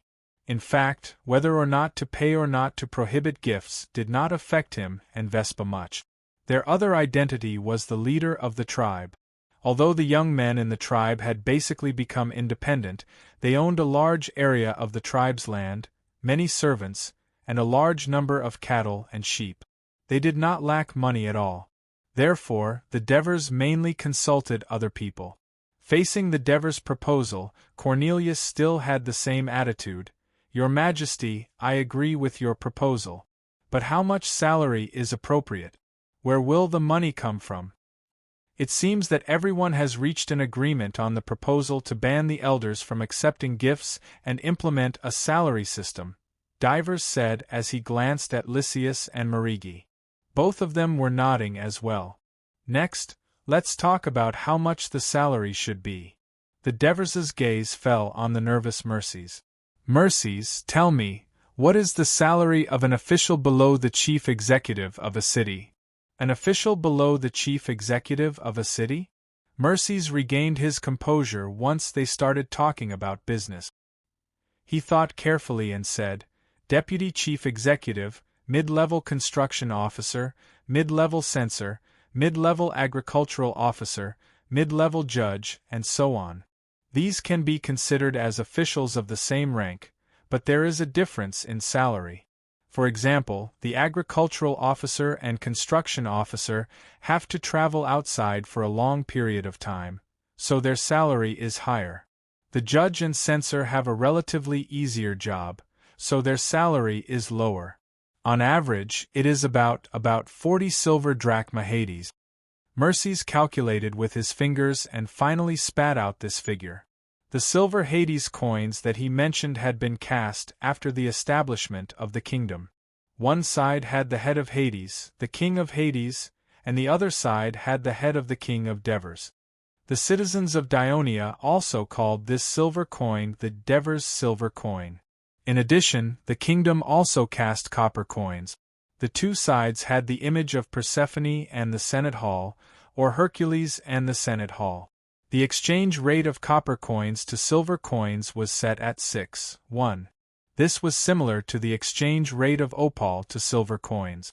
Therefore, in Dionia, copper coins had replaced opal. These two types of coins were the only currency in circulation in the kingdom of Dionia due to their high purity and exquisite designs. They were also one of the main currencies used by the other countries in the western Mediterranean. 40 silver coins, about the price of 1.5 cows. The Devers was not surprised by this figure. He had already done a detailed investigation beforehand. He was just making use of Mercies to let everyone know. In fact, this was not a low salary. A citizen who owned 5 acres of land could only earn 3 times this amount during a good year. This was only the monthly salary of a mid-level official in the kingdom of Dionia. Due to the abundance of cows and horses in the kingdom, the price was relatively low. It usually fluctuated between 25 to 30 silver coins. If it was in Greece, a cow would cost at least 50 silver coins. The Devers tapped his fingers on the table and said slowly, I suggest that the salary of the senators be set at 100 silver Hades. In addition, if the senators have a position, their salary should be increased according to their position. For example, the chief executive of a city. His total salary should be 100 silver coins for the senators and the chief executive's salary, since the deputy chief executive's salary is around 40 silver coins, then the chief executive's salary should be around 50 silver coins. In this case, his monthly salary should be 150 silver coins. Another example would be Sesta, you are a senator and the highest prosecutor. Your position and the chief executive are both high-ranking officials. Your salary should also be around 150 silver coins. Also, Cornelis, you are the rotating president. The rotating president is different from the ordinary senators. You also need to take on some extra work. You should also have an extra salary. Everyone carefully digested the Devers' suggestion. Everyone's brows relaxed. No one would complain about having too much money. Moreover, this salary could reflect the distinguished status of the senators in the kingdom. In this way, even if there was a ban on gifts, they believed that the senators would not have too many complaints. Only Mercies complained unhappily, too much, too much. There are more than 100 senators in the Senate. Even if each senator's salary is 100 silver coins, the national treasury will have to pay more than 2 talent every month. I don't have that much money. Before the Devers could speak, Cornelis asked doubtfully, I remember that the finance department earns more than 100 talent every year from the lottery of various ball games. In addition, now that the kingdom's trade is booming, there are merchant ships gathering at the ports of various cities. The monthly business tax should be close to 100 talent. Not to mention that the kingdom's population is as high as 1.8 million. The land tax is also a huge figure. There is also the annual ransom fee for slaves, the postal fee for the post office, the escort fee for the fleet. It's not a small sum. How can the national treasury not have money? Lord Cornelis. Mercies sneered. You only see the national treasury collecting money, but you don't see the national treasury spending money. You have to know that there are more than 1,000 middle-level officials in the kingdom. The national treasury has to pay them more than 10 talent every month. Not to mention the prison guards, patrols, sentries, and other low-level public officials that also have to be paid. If all of these are included, there are tens of thousands of people. They have to pay more than 50 talent every month. Chapter 645. Therefore, we must be cautious. However, there is a tax that I have discovered will not affect the lives of the people, and it should be collected. The Devers stopped talking, and everyone fell into deep thought. Your Majesty, what is this tax you are talking about? Mercies asked anxiously. Inheritance tax, the Devers said in a deep voice. Inheritance tax? The 5 chairmen and Sesta were a little doubtful, while Mercies and Marigi were deep in thought. If Ansitanos was here, he would understand. Divers looked at their expressions, teased them, and then explained, this tax has been in place in Egypt for hundreds of years. When the owner of a property wants to transfer his property to a relative or someone else, the court will recognize the validity of the transfer, but it will also take 1/10 of his property as tax to be paid to the state. I think we can also implement inheritance tax in the kingdom because it has many benefits. First, it can increase the kingdom's tax revenue. Second, it can adjust the gap between the rich and the poor among the citizens. This is especially important. If the first citizen of the kingdom continues to accumulate merits, he will probably have 10 acres by the time he is 50 years old. If he is a successful merchant of the kingdom, it will be even more impressive. He will be able to save at least 10 or even 100 talent in his lifetime. Compared to the new citizens who had just joined the kingdom and had to work hard to survive, the children of the old citizens did not have to work hard to contribute to the kingdom and could live comfortably. In fact, if the J generation were to continue, they could easily become big landowners and millionaires in the country. In the long run, it will arouse the resentment of the ordinary citizens, and it will not be good for the stability of the kingdom. Therefore, we need to use inheritance tax to adjust. Don't the citizens work hard to obtain merits and wealth so that they can live well and pass it on to their children? The implementation of inheritance tax will probably dampen their enthusiasm. Lucius asked doubtfully. Working hard to obtain merits and live well will be fully supported by the kingdom. Didn't we give all kinds of material and honorary rewards? Land, medals, and even provide excellent learning and training places for the children of the citizens. However, leaving too much wealth to the next generation will only cultivate the arrogance of the next generation of citizens, causing them to lack the motivation to work hard. They will become greedy for pleasure and unwilling to contribute to the kingdom. Therefore, we can set some conditions for the collection of inheritance tax to guide the wealthy citizens to use their wealth in a reasonable manner. For example, donating to the construction of public buildings can reduce the rate of estate tax. This will also make ordinary citizens look at these rich people in a friendly manner. This is the third benefit of estate tax, the Devers explained patiently. But Your Majesty, some citizens don't have much wealth to begin with. Isn't it a little too harsh to collect inheritance tax? Colnello asked cautiously. S3, that's a good question. Devers praised and said solemnly, I don't think all citizens of the kingdom should be charged inheritance tax. How much property does one have that is exempt from inheritance tax? A 5% inheritance tax based on how much property a citizen owns? A 10% inheritance tax based on how much property a citizen owns? How much property do citizens have to pay a 20% or 30% inheritance tax? After the 5 rotating presidents leave, they will discuss with Mercis and Marigi and come up with a rough sea case. We will then go to the Senate to propose the bill. I think this will be a long and intense discussion, but it will be established in the end. I'm very confident of this, because every citizen of the kingdom hopes that their children will be a proactive hero who can create more glorious achievements than themselves, and not a useless person who only knows how to eat, drink, and have fun.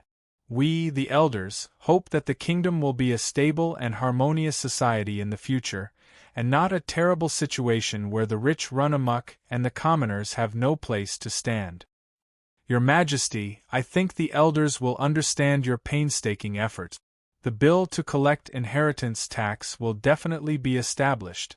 Antares immediately expressed his stance. The others expressed their support one after another, with Mercis being the most enthusiastic. Next, let's talk about the All-Hellenic Scholars Conference. Speaking of this, Devers's face showed a solemn and excited expression. With the current strength of the Kingdom of Dionia, we are already the strongest among the Greek countries of the Mediterranean Sea. But in many places, especially in Greece, the people there don't think of Dionia as a Greek city-state. Instead, they despise Dionia as a large tribal alliance formed by a group of barbaric, backward, and ignorant barbarians. We need to let the other Greeks understand us, understand that our kingdom of Dionia is not only strong, but also advanced and culturally brilliant.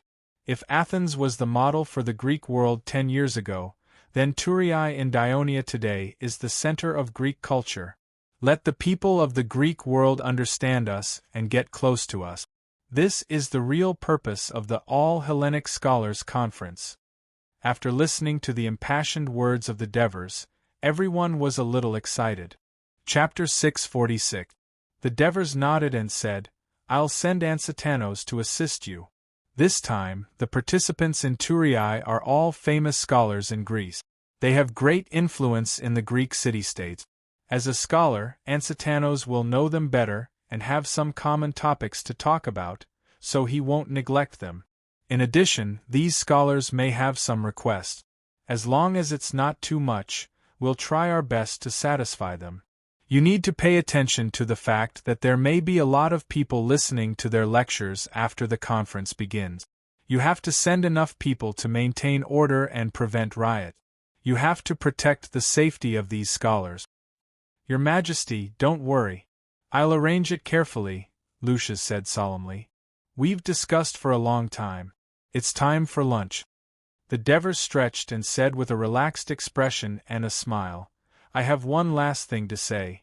It's a private matter. After Hera's celebration tomorrow, my daughter Cynthia's wedding will be held.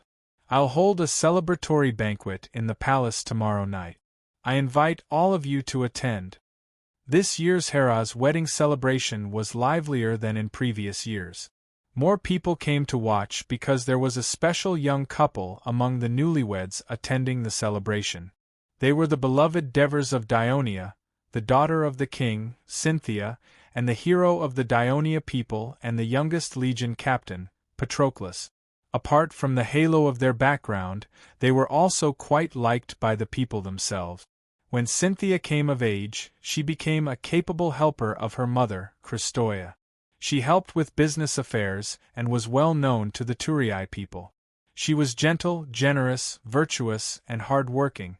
She was the image of an excellent woman that Dionia culture admired. Patroclus was born into a free family. After his father was injured on the battlefield, he did not become dispirited.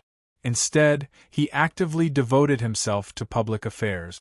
Through his own efforts, he became an outstanding official of the kingdom and made his own contribution to the prosperity of Turii.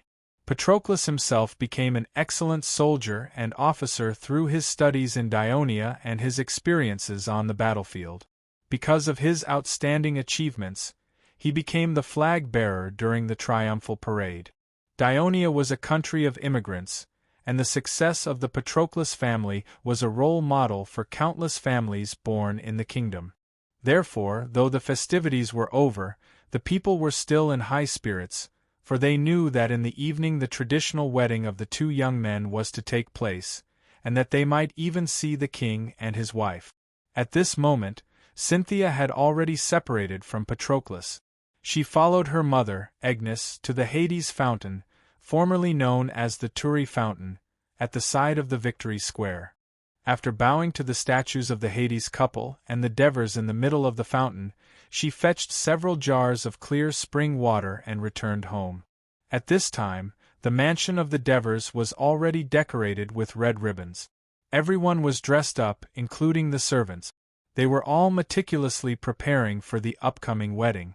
Cynthia quickly returned to the bathroom in the main building and took off her soaked clothes. They had become wet when she splashed water during Hera's celebration. She used the spring water she fetched to scrub her entire body. This was not only to wash away the dirt on her body, but also to follow tradition and symbolically wash away the vestiges of her virginity. She then changed into a clean robe and went to the garden in the backyard. Agnes was already waiting beside the statue of Artemis, the goddess of virgins and protectors of children. Offerings had already been placed in front of the statue, and an oil lamp had been lit. Mother Agnes. Cynthia hurried over. Don't worry, child. Agnes smiled and took her hand, making her stand in front of the statue. She then stood at the side. Agnes was now wearing a pure white priest's robe. She was beautiful beyond compare, and her figure was graceful. Standing next to Cynthia, they looked like a pair of beautiful sisters. It was impossible to tell that she was a woman who had given birth to 2 children and was already 36 or 37 years old. Only upon closer inspection would one discover a few wrinkles at the corners of her eyes. Agnes looked at the statue of Artemis with a bow and arrow knocked, and could not help but sigh. 20 years ago, when she had become a priest of this goddess, she had thought that she would serve her and grow old alone. Who would have thought that she would have a considerate husband, 2 adorable children, and a lively big family? Come, pray softly with me. Agnes returned to her senses and spoke softly to Cynthia. She then took the lead in chanting in a low voice, Night falls, the bright moon appears. Artemis, with a bow and arrow in hand, you patrol the world. Young girls and children are under your protection. Cynthia followed her pious prayers. After the prayers were finished, Cynthia's personal slave girl brought some of the clothes and toys she had worn in her childhood, and lit them in front of the statue. Looking at the rising white smoke and smelling the somewhat pungent smell, Cynthia could not help but feel a little disappointed.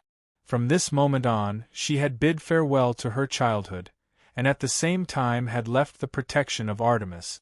She would be transferred to the realm of the goddess of sex, Aphrodite, and the goddess of marriage protection, Hera. Because of this, she returned to her bedroom, where her other mother, Christoia, was waiting. "Mother, it's been hard on you," Cynthia shouted excitedly. At this moment, her bedroom was dressed very luxuriously, and a golden statue of Aphrodite had been erected at the head of the bed. This was the result of Christoia's efforts alone. According to tradition, outsiders were not allowed to interfere. "Silly child, isn't this what a mother should do?" Christoia said with a smile. She then took out a gold-plated apple and handed it to her, saying, "Pray to the goddess of love." In the legend of the Iliad, Paris, the prince of Troy, gave Aphrodite a golden apple, thinking that she was the most beautiful goddess, so the extremely happy Aphrodite immediately gave Paris her blessing, making the most beautiful Greek woman, Helen, fall in love with him, thus triggering the Trojan War. In some later Greek city-states, such a marriage custom existed, offering a golden apple to Aphrodite, and the bride would receive the blessing of the goddess of love. Cynthia held the golden apple in her hand and prayed devoutly to Aphrodite. After a moment of silence, she placed the apple in the outstretched hand of the statue, in exchange for a brand new gorgeous chest belt that had been folded in the statue's hand. This was also a custom that originated from the legend of the Iliad.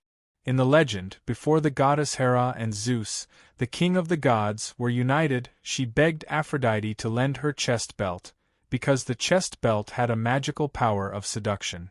Sure enough, Zeus was infatuated with Hera, and thus Hera successfully achieved her goal. As a bride, who did not want the groom to pamper her, bathe in the river of love, and enjoy pleasure with her, Cynthia shyly picked up the chest belt and pressed it against her chest. Christoia pulled Cynthia to sit on the edge of the bed and pointed to a few items on the bed. "This crown, necklace, and earrings were given to you by your mother," she said. "These are the jewelry she wore when she married into Turii." Cynthia looked at the jewelry. The crown was made of gold and silver, inlaid with blue and green garnets. The design was very exquisite and detailed. The necklace was made of silver chains and gold tassels. The front was decorated with a large orange-red amber. It was very eye-catching. The earrings were made of 2 small and exquisite silver nails, each strung with a milky white pearl that emitted a halo. Cynthia held it in her hand and looked at it again and again. She could not bear to put it down, wishing that she could immediately wear it. She could not help but exclaim, "How beautiful!" Christoia sighed. Agnes' mother's family is a great noble in Lygum. Back then, her father, Autolycus, used a magnificent fleet to send her to Tullidge, and she wanted your father to hold a grand wedding. Your father considered my feelings and refused. At that time, your mother was dressed in expensive jewelry, escorted by a large wedding procession from the port to home. She attracted the attention of thousands of people along the way, and even today, this wedding is still the talk of many Turii. Only then did Cynthia remember that when Christoia and Devers got married, it was precisely when Amendalar was retaken from the Lucanians. Everyone's thoughts were on how to establish a foothold in Amendalar, recovering from the war and other urgent matters. Their marriage ceremony was very simple. They only attended the newly established Hera celebration. There was neither a grand wedding nor a banquet. Instead, they were accompanied by 2 burdens, Cynthia and her brother Adoris. Thinking of this, Cynthia immediately put down the jewelry and intimately hugged Christoia with both hands. "Mother, what is this old thing you gave me? My marriage was simple back then, and I didn't have many things, only this." Christoia sighed again and picked up a belt from the bed. Cynthia immediately noticed something special about the belt. Although it looked a little old, it felt very good and light to the touch. The embroidery on it was also very exquisite, and the thread used was not ordinary. It was something she had never seen before. The entire belt was colorful, but it did not look tacky at all. Instead, it looked very luxurious. Kristoya saw Cynthia staring at the belt, and she felt a little emotional. She stroked the belt and said softly, "This is a belt of the Persia royal family. It once protected me from being captured by the Persia soldiers, and it also protected me from meeting your father. It protected me from escaping Persia, and it protected me from following your father to Greece and eventually marrying him. Now, I give it to you." Chapter 647. Mother, this belt is too important to you. I can't take it. Cynthia realized the meaning behind the belt and hurriedly handed it back to Kristoya. Take it, I don't need it anymore. And it will continue to protect you, my daughter. Crystal smiled. Now that she was the queen of Dionia, she had endless wealth, a beloved husband, and smart and sensible children. She would cut off all ties with her past. Kristoya handed the belt back to Cynthia, then pointed to the long wedding dress and beautiful gown on the bed and said, "These are from your father. They're the best fabrics from Persia, then embroidered for you by the best weavers in the kingdom." Cynthia's eyes reddened when she saw this. She hugged Crystal tightly and said emotionally, "Mother, I. There were thousands of words in her heart, but they were all stuck in her throat. Kristoya gently stroked her face and said softly, "Silly girl, your father and I have always regarded you as our own daughter. These things can only express our feelings a little. We are reluctant to marry you off. Because of the marriage custom, adult men are not allowed to enter your bedroom at this time. Your father asked me to tell you something. He hopes that after you marry into the Patroclus family, you won't treat others arrogantly because of your status.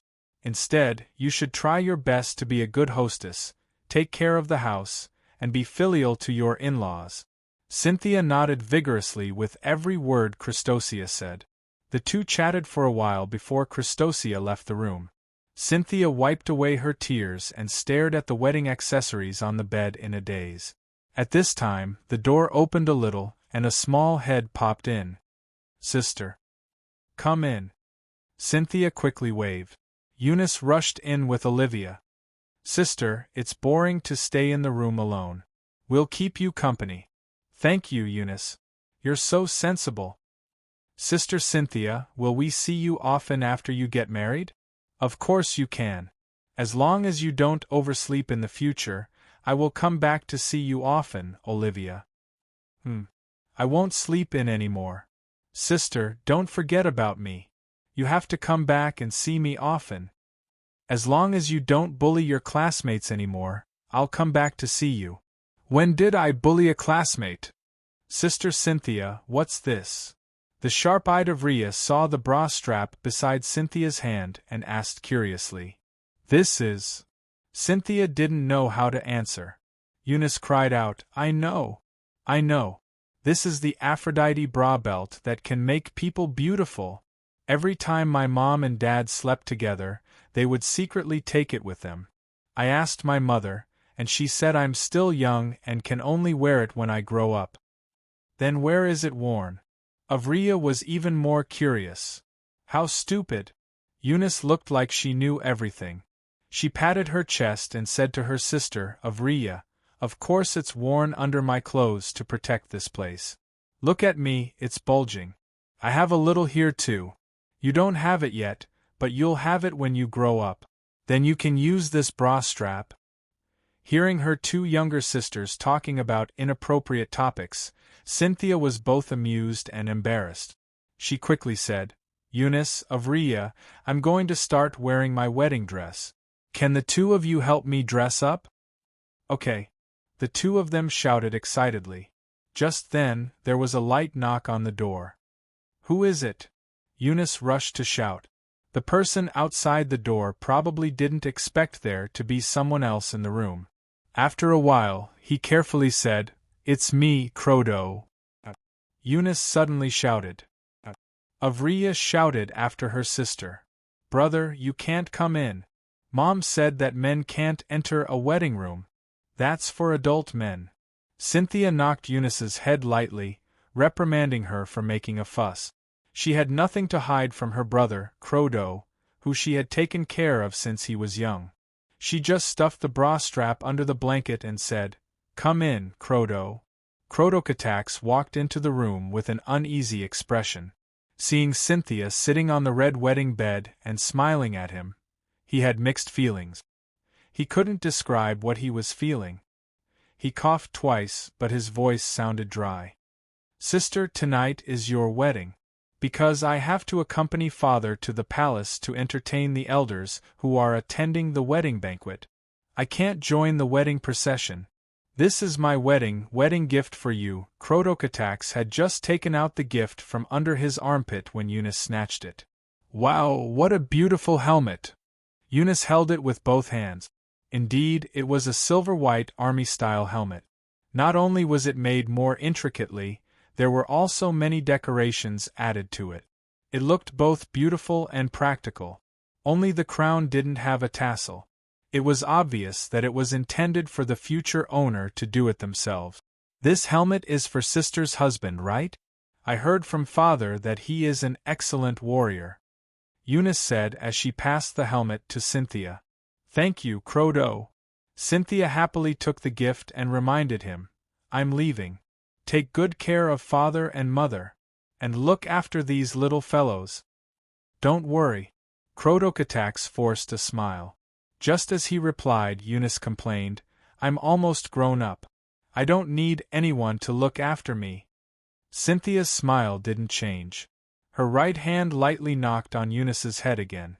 Seeing Eunice deliberately cover her head and exaggerate the pain, Crodocatax revealed a rare smile. "I hope that claws can protect you like this helmet protects him, forever," Crodocatax said with difficulty. These words made Cynthia's tears flow out of her eyes. Brides were always restless and sensitive before they got married. She suddenly stood up and walked towards Crodo, giving him a tight hug.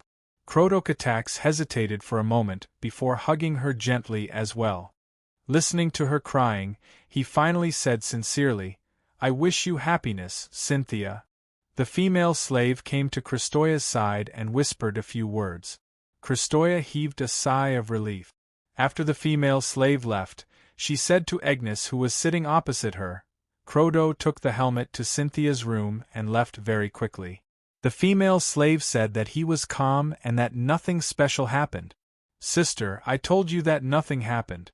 Little Crodo is so sensible and has strong self-control. After some time, he'll be able to completely overcome the effects of this matter. Don't worry." Agnes comforted her.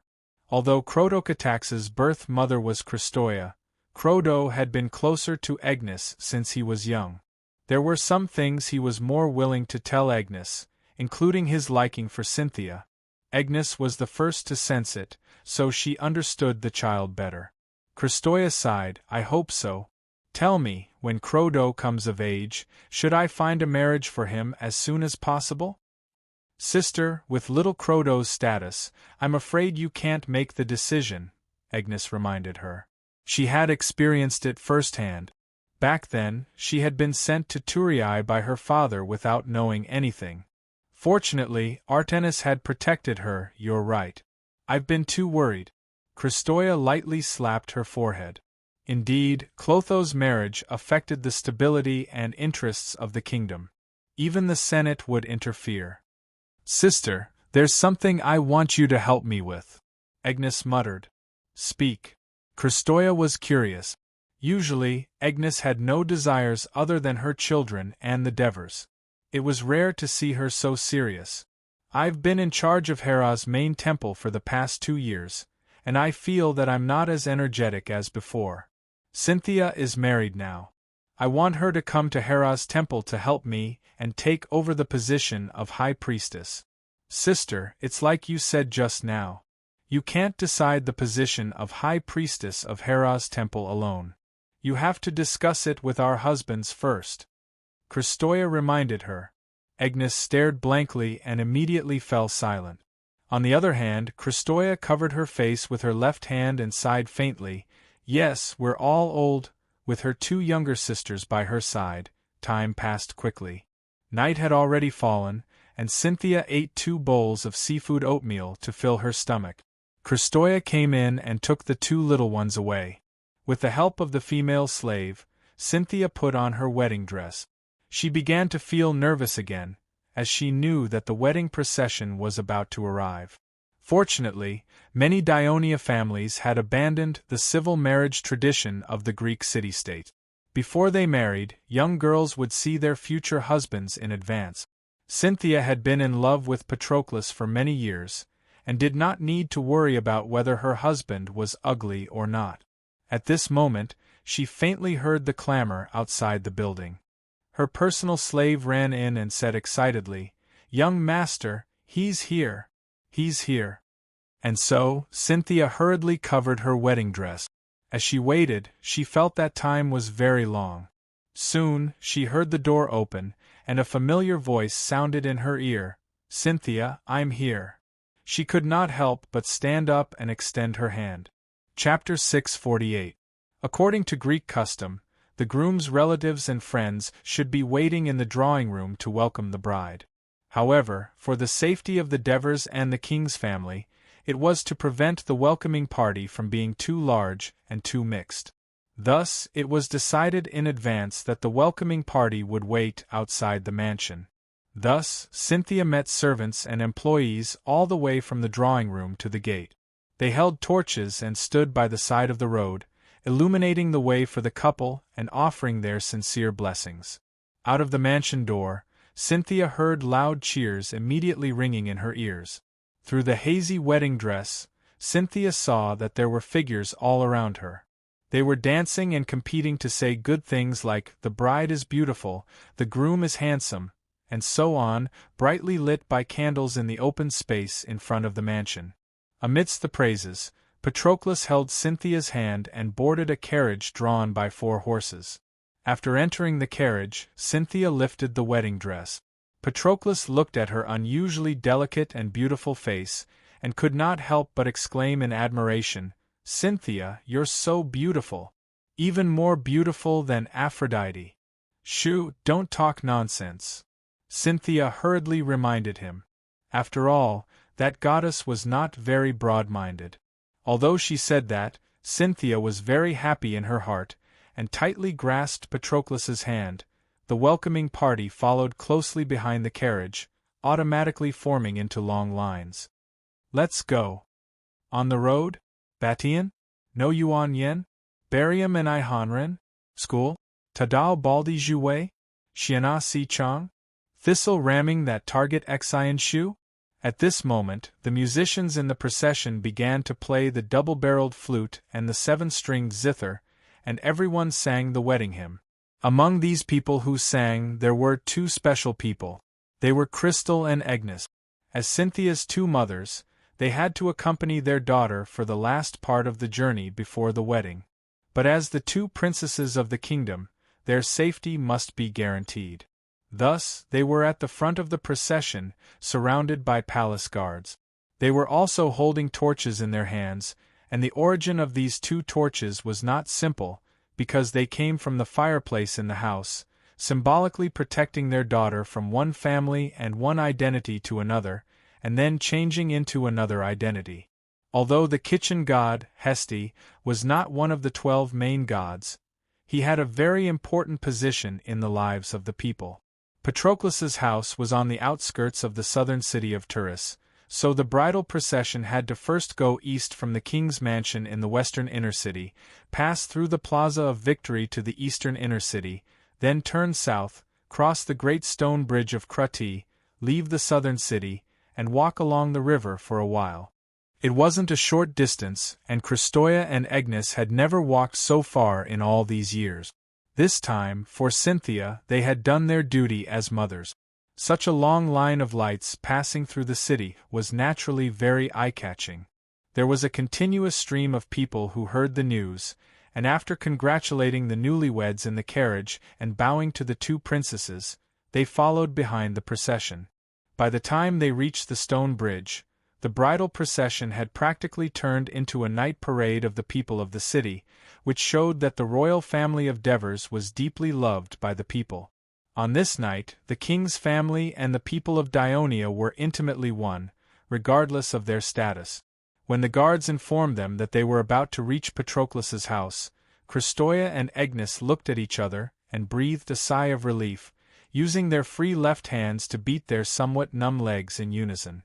The carriage stopped, but the newlyweds could not get off yet. The two princesses walked forward. Patroclus's residence had long since been decorated with garlands made of pomegranate, olive, and laurel tree branches, as well as all sorts of fresh flowers. There were piles of bonfires lit in front of the house, and it was also brightly lit. Patroclus's mother and other friends and relatives were waiting at the door, and were shocked to see the mighty bridal procession. Patroclus's father had already been invited to the palace for a banquet. They then hurriedly went forward to welcome the two princesses. Christoia and Agnes returned Patroclus's mother's greeting, and smiled as they comforted the in-laws who seemed rather nervous because of their lowly origins. "From now on, we're one family." Patroclus's mother nodded, and raised the torch with trembling hands. Christoia and Agnes had solemn expressions as they used the torches in their hands to light it, and the final handover was completed. In traditional Greek weddings, the entire process of passing the torch was essential. Therefore, there was an old saying in Greece that described an illegal marriage as a wedding without torches.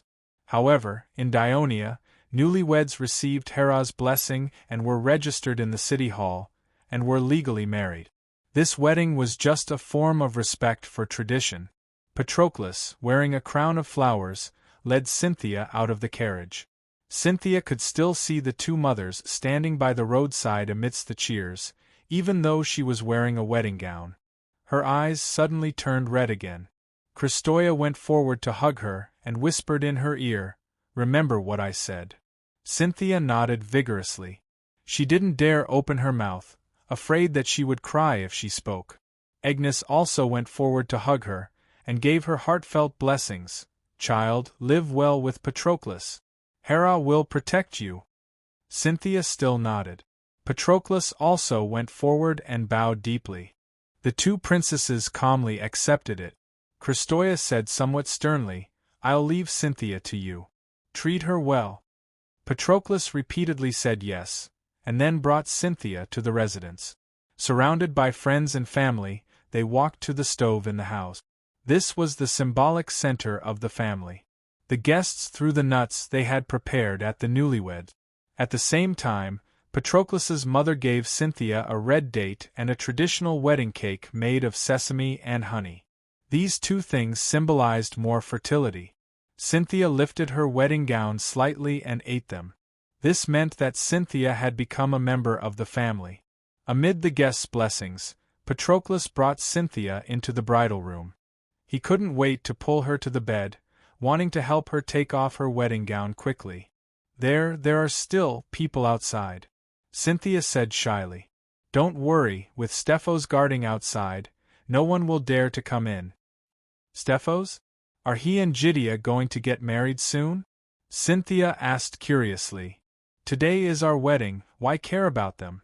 As Cynthia screamed, Patroclus carried her to the bed outside the door. The relatives and friends sang the wedding hymn at the top of their voices, working together to scare away the evil spirits. Soon, the huge wedding procession outside the residence joined in.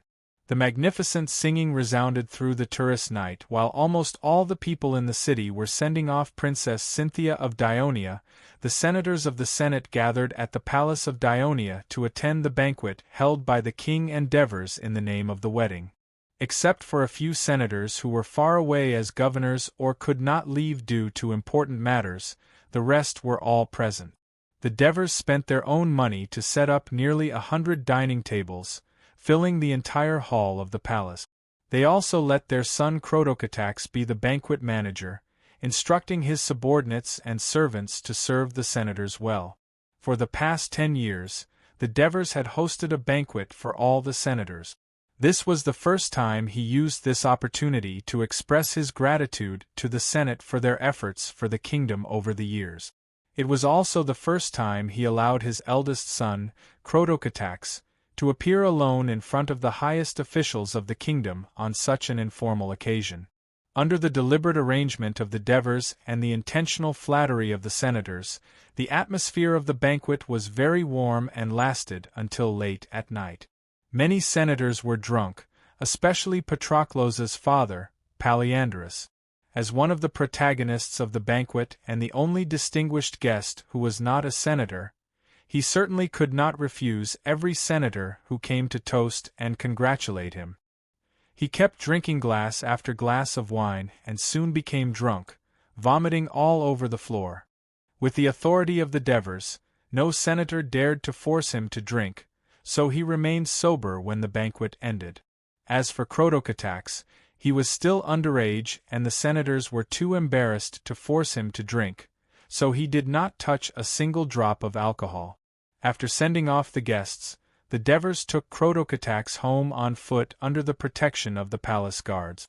The palace and the mansion, one at the foot of the mountain and the other at the top, were less than 80 meters apart, connected by a wide and flat road. That night the moon was bright and the stars were sparse, and the weather was cool. The slightly drunk Devers walked on the road with a gentle slope. The surroundings were quiet and the river breeze was gentle, making him feel quite comfortable. He turned his head and looked at his son beside him. "Why are you still angry?" "Father, those senators from Downey scolded you under the pretext of being drunk. Aren't you going to punish them further?" Chrotocatax said angrily. "Then what do you think we should do? Flog them or put them in jail?" The Devers smiled and comforted him. "They are drunk, so they can be forgiven for saying drunken things," Chrotocatax said worriedly, "but I can see that they are dissatisfied with you. I am worried that they will." Chapter 649. After listening to this, Chrotocatax also realized something. He hurriedly asked in a humble manner, "Father, how can I control my temper?" "The main thing is that you have to have confidence. This confidence comes from your ability and your strength. Ability can be obtained through continuous learning and practice. I believe that you can handle any problems that arise. As for strength, you see." Devers turned around and pointed at the towering palace. He said in a low voice, "I have the powerful legion of Dionysia behind me, and millions of people who love me. The insults of the elders are like dogs facing lions. They can't hurt me, so why should I care? I can also take the opportunity to show my kindness and generosity." Devers taught his child without reservation. Chrotocatax was deep in thought. After walking for a while, Devers suddenly sighed. "Time flies. You've all grown up.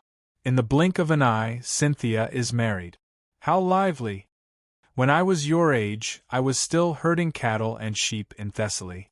At that time, there was a girl who was a few years older than me. She took good care of me.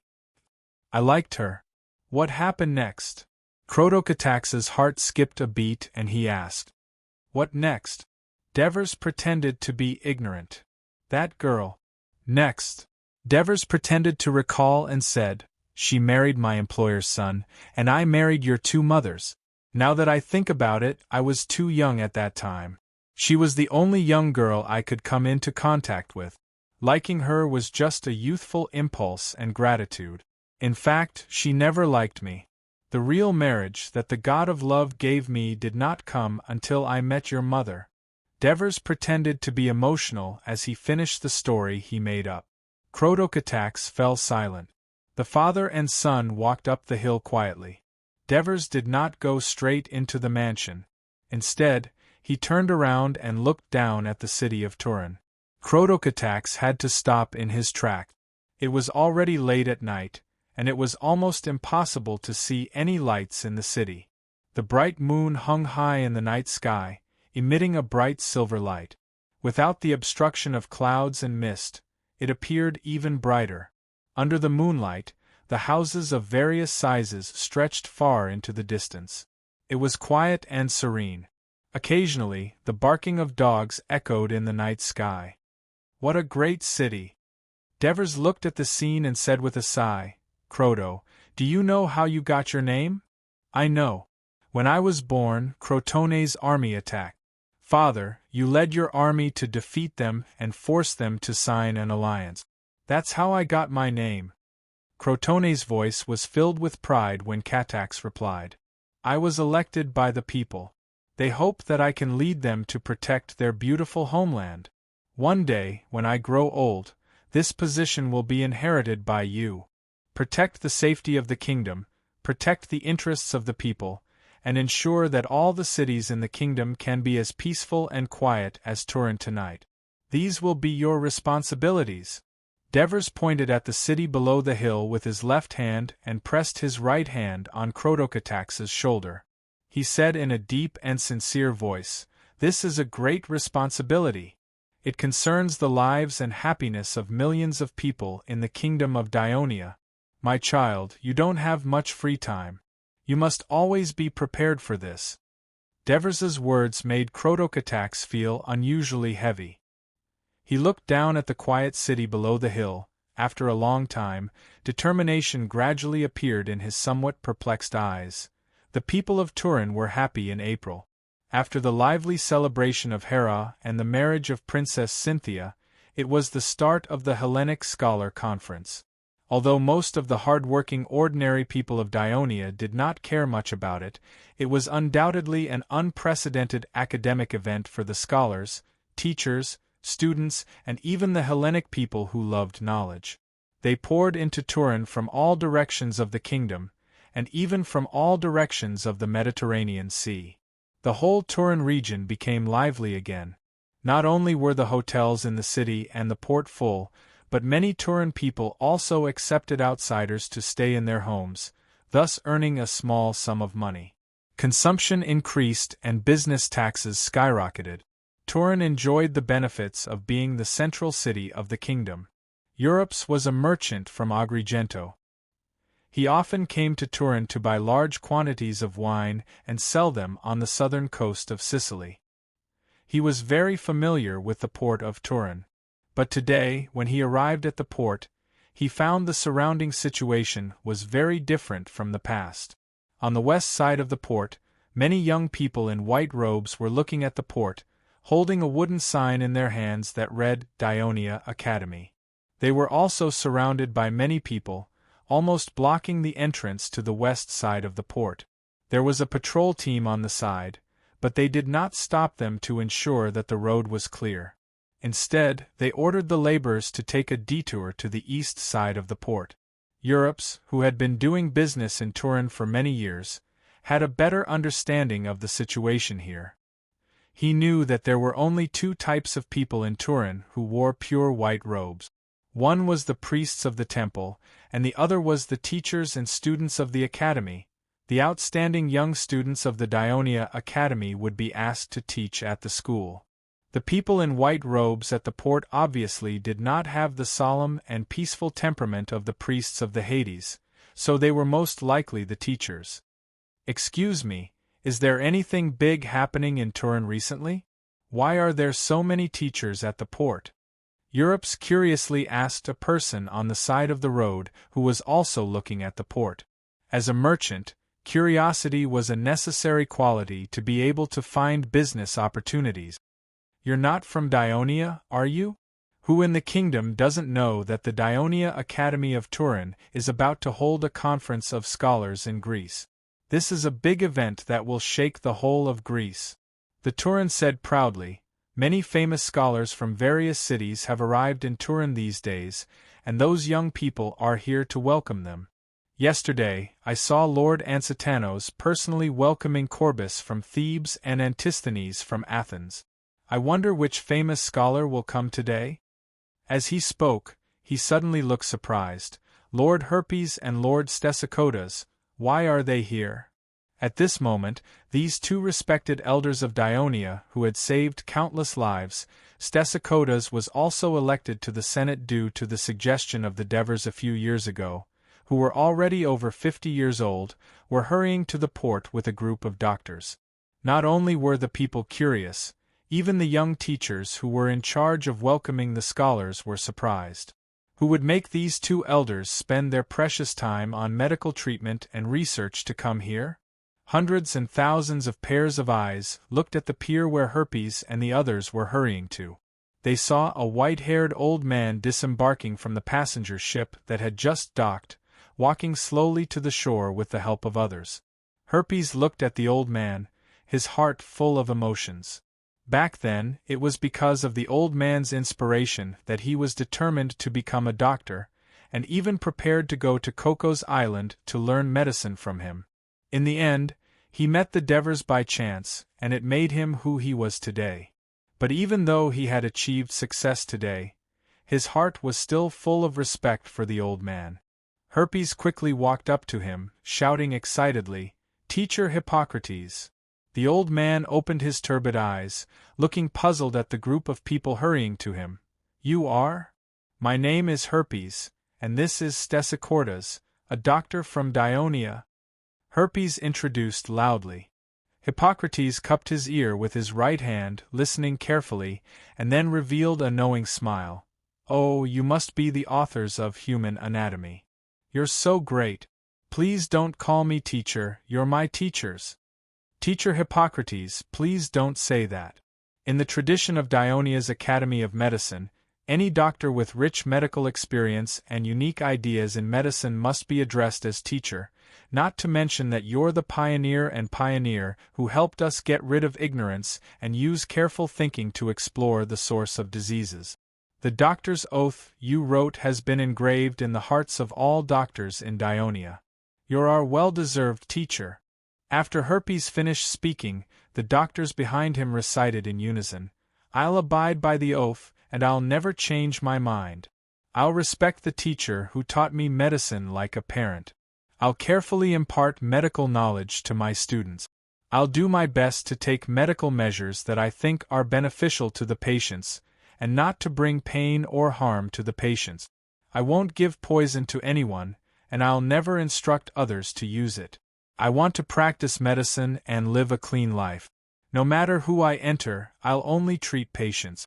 I won't do whatever I want, I won't accept bribes, I won't seduce the opposite sex, I won't see or hear anything about my private life that shouldn't be told to others." The loud voices of the doctors rang out at the pier, reaching the ears of the onlookers. One of the teachers shouted excitedly, "I know who he is! Hippocrates! He's Hippocrates!" Chapter 650. Moreover, the Dionia Academy was also open to the outside world. Every day, there was a fixed quota for the knowledgeable citizens of Dionia to enter the academy. Therefore, many people had listened to the lectures of the Academy of Medicine, especially A Brief History of Medical Development. Because the content was vivid and interesting, and it did not involve professional medical terminology, many people could still remember it vividly. This course focused on Hippocrates. Oh, he's the Hippocrates who is known as Dionia Academy of Medicine in the West and Hippocrates in the East. I heard that he went in and out of the plague site many times to seek a cure and save the sick Greek citizens, even at the cost of his own life. This is a good man with noble morals. I also heard that he set up a clinic on Kos Island, and did not charge the poor for treatment. He saved many people. The Greek city-states of the eastern Mediterranean don't have hospitals all over the city like Dionia, nor do they have so many professionally trained doctors. Without Hippocrates, they would live in fear of disease. No. I think it's mainly because the Greeks of the eastern Mediterranean don't believe in Hades, so they can't get its protection. Well, you're right. The onlookers discussed excitedly while spontaneously applauding. Teacher Hippocrates. Helps pointed to the large crowd of applauding audience on the dock, and said excitedly, "The people of Dionia are warmly welcoming your arrival, and we're also ready to listen to your lecture." Hippocrates hurriedly waved his hand and said humbly, "I dare not say that I'm going to lecture, I'm here for exchange and learning. I've long heard that medicine is very prosperous in the kingdom of Dionia, and there's even a king who is well versed in medicine and strongly supports medical research. I've carefully read the book, Human Anatomy, that you brought when you invited me. You've studied the human bones, muscles, organs, blood vessels to such a profound level. Amazing, amazing! Also, the human blood circulation theory, with only a little more than 100 words, has solved my many years of confusion. Unfortunately, there's only a little bit, and you've just begun to study it? Sigh, I should have come earlier. I should have come earlier. Hippocrates couldn't help but sigh. Although he was old, his thoughts were clear and his speech was clear. Stesichodas and Helps looked at each other and said with a smile, "The human blood circulation theory is almost complete and is waiting for your criticism. There are also new models of human bodies, various new surgical instruments, tens of thousands of medical cases of various diseases. They are all placed in the Dionia School of Medicine. We're waiting for you to watch, read, and communicate with us. We heard that you've done in-depth research in many aspects such as skull surgery, epilepsy treatment, plague prevention, and so on. We really want to." Stesichodas' words made Hippocrates' eyes light up. Before he could finish, the old man grabbed Help's hand with agility, no less than a young man's, and said excitedly, "Where's the Dionia School of Medicine? Take me there. Take me there." As he spoke, he hurriedly walked forward, even forgetting to introduce his two proud acolytes. Helps took the opportunity to support him. A large group of doctors walked through the port area, attracting the curious gazes of countless people.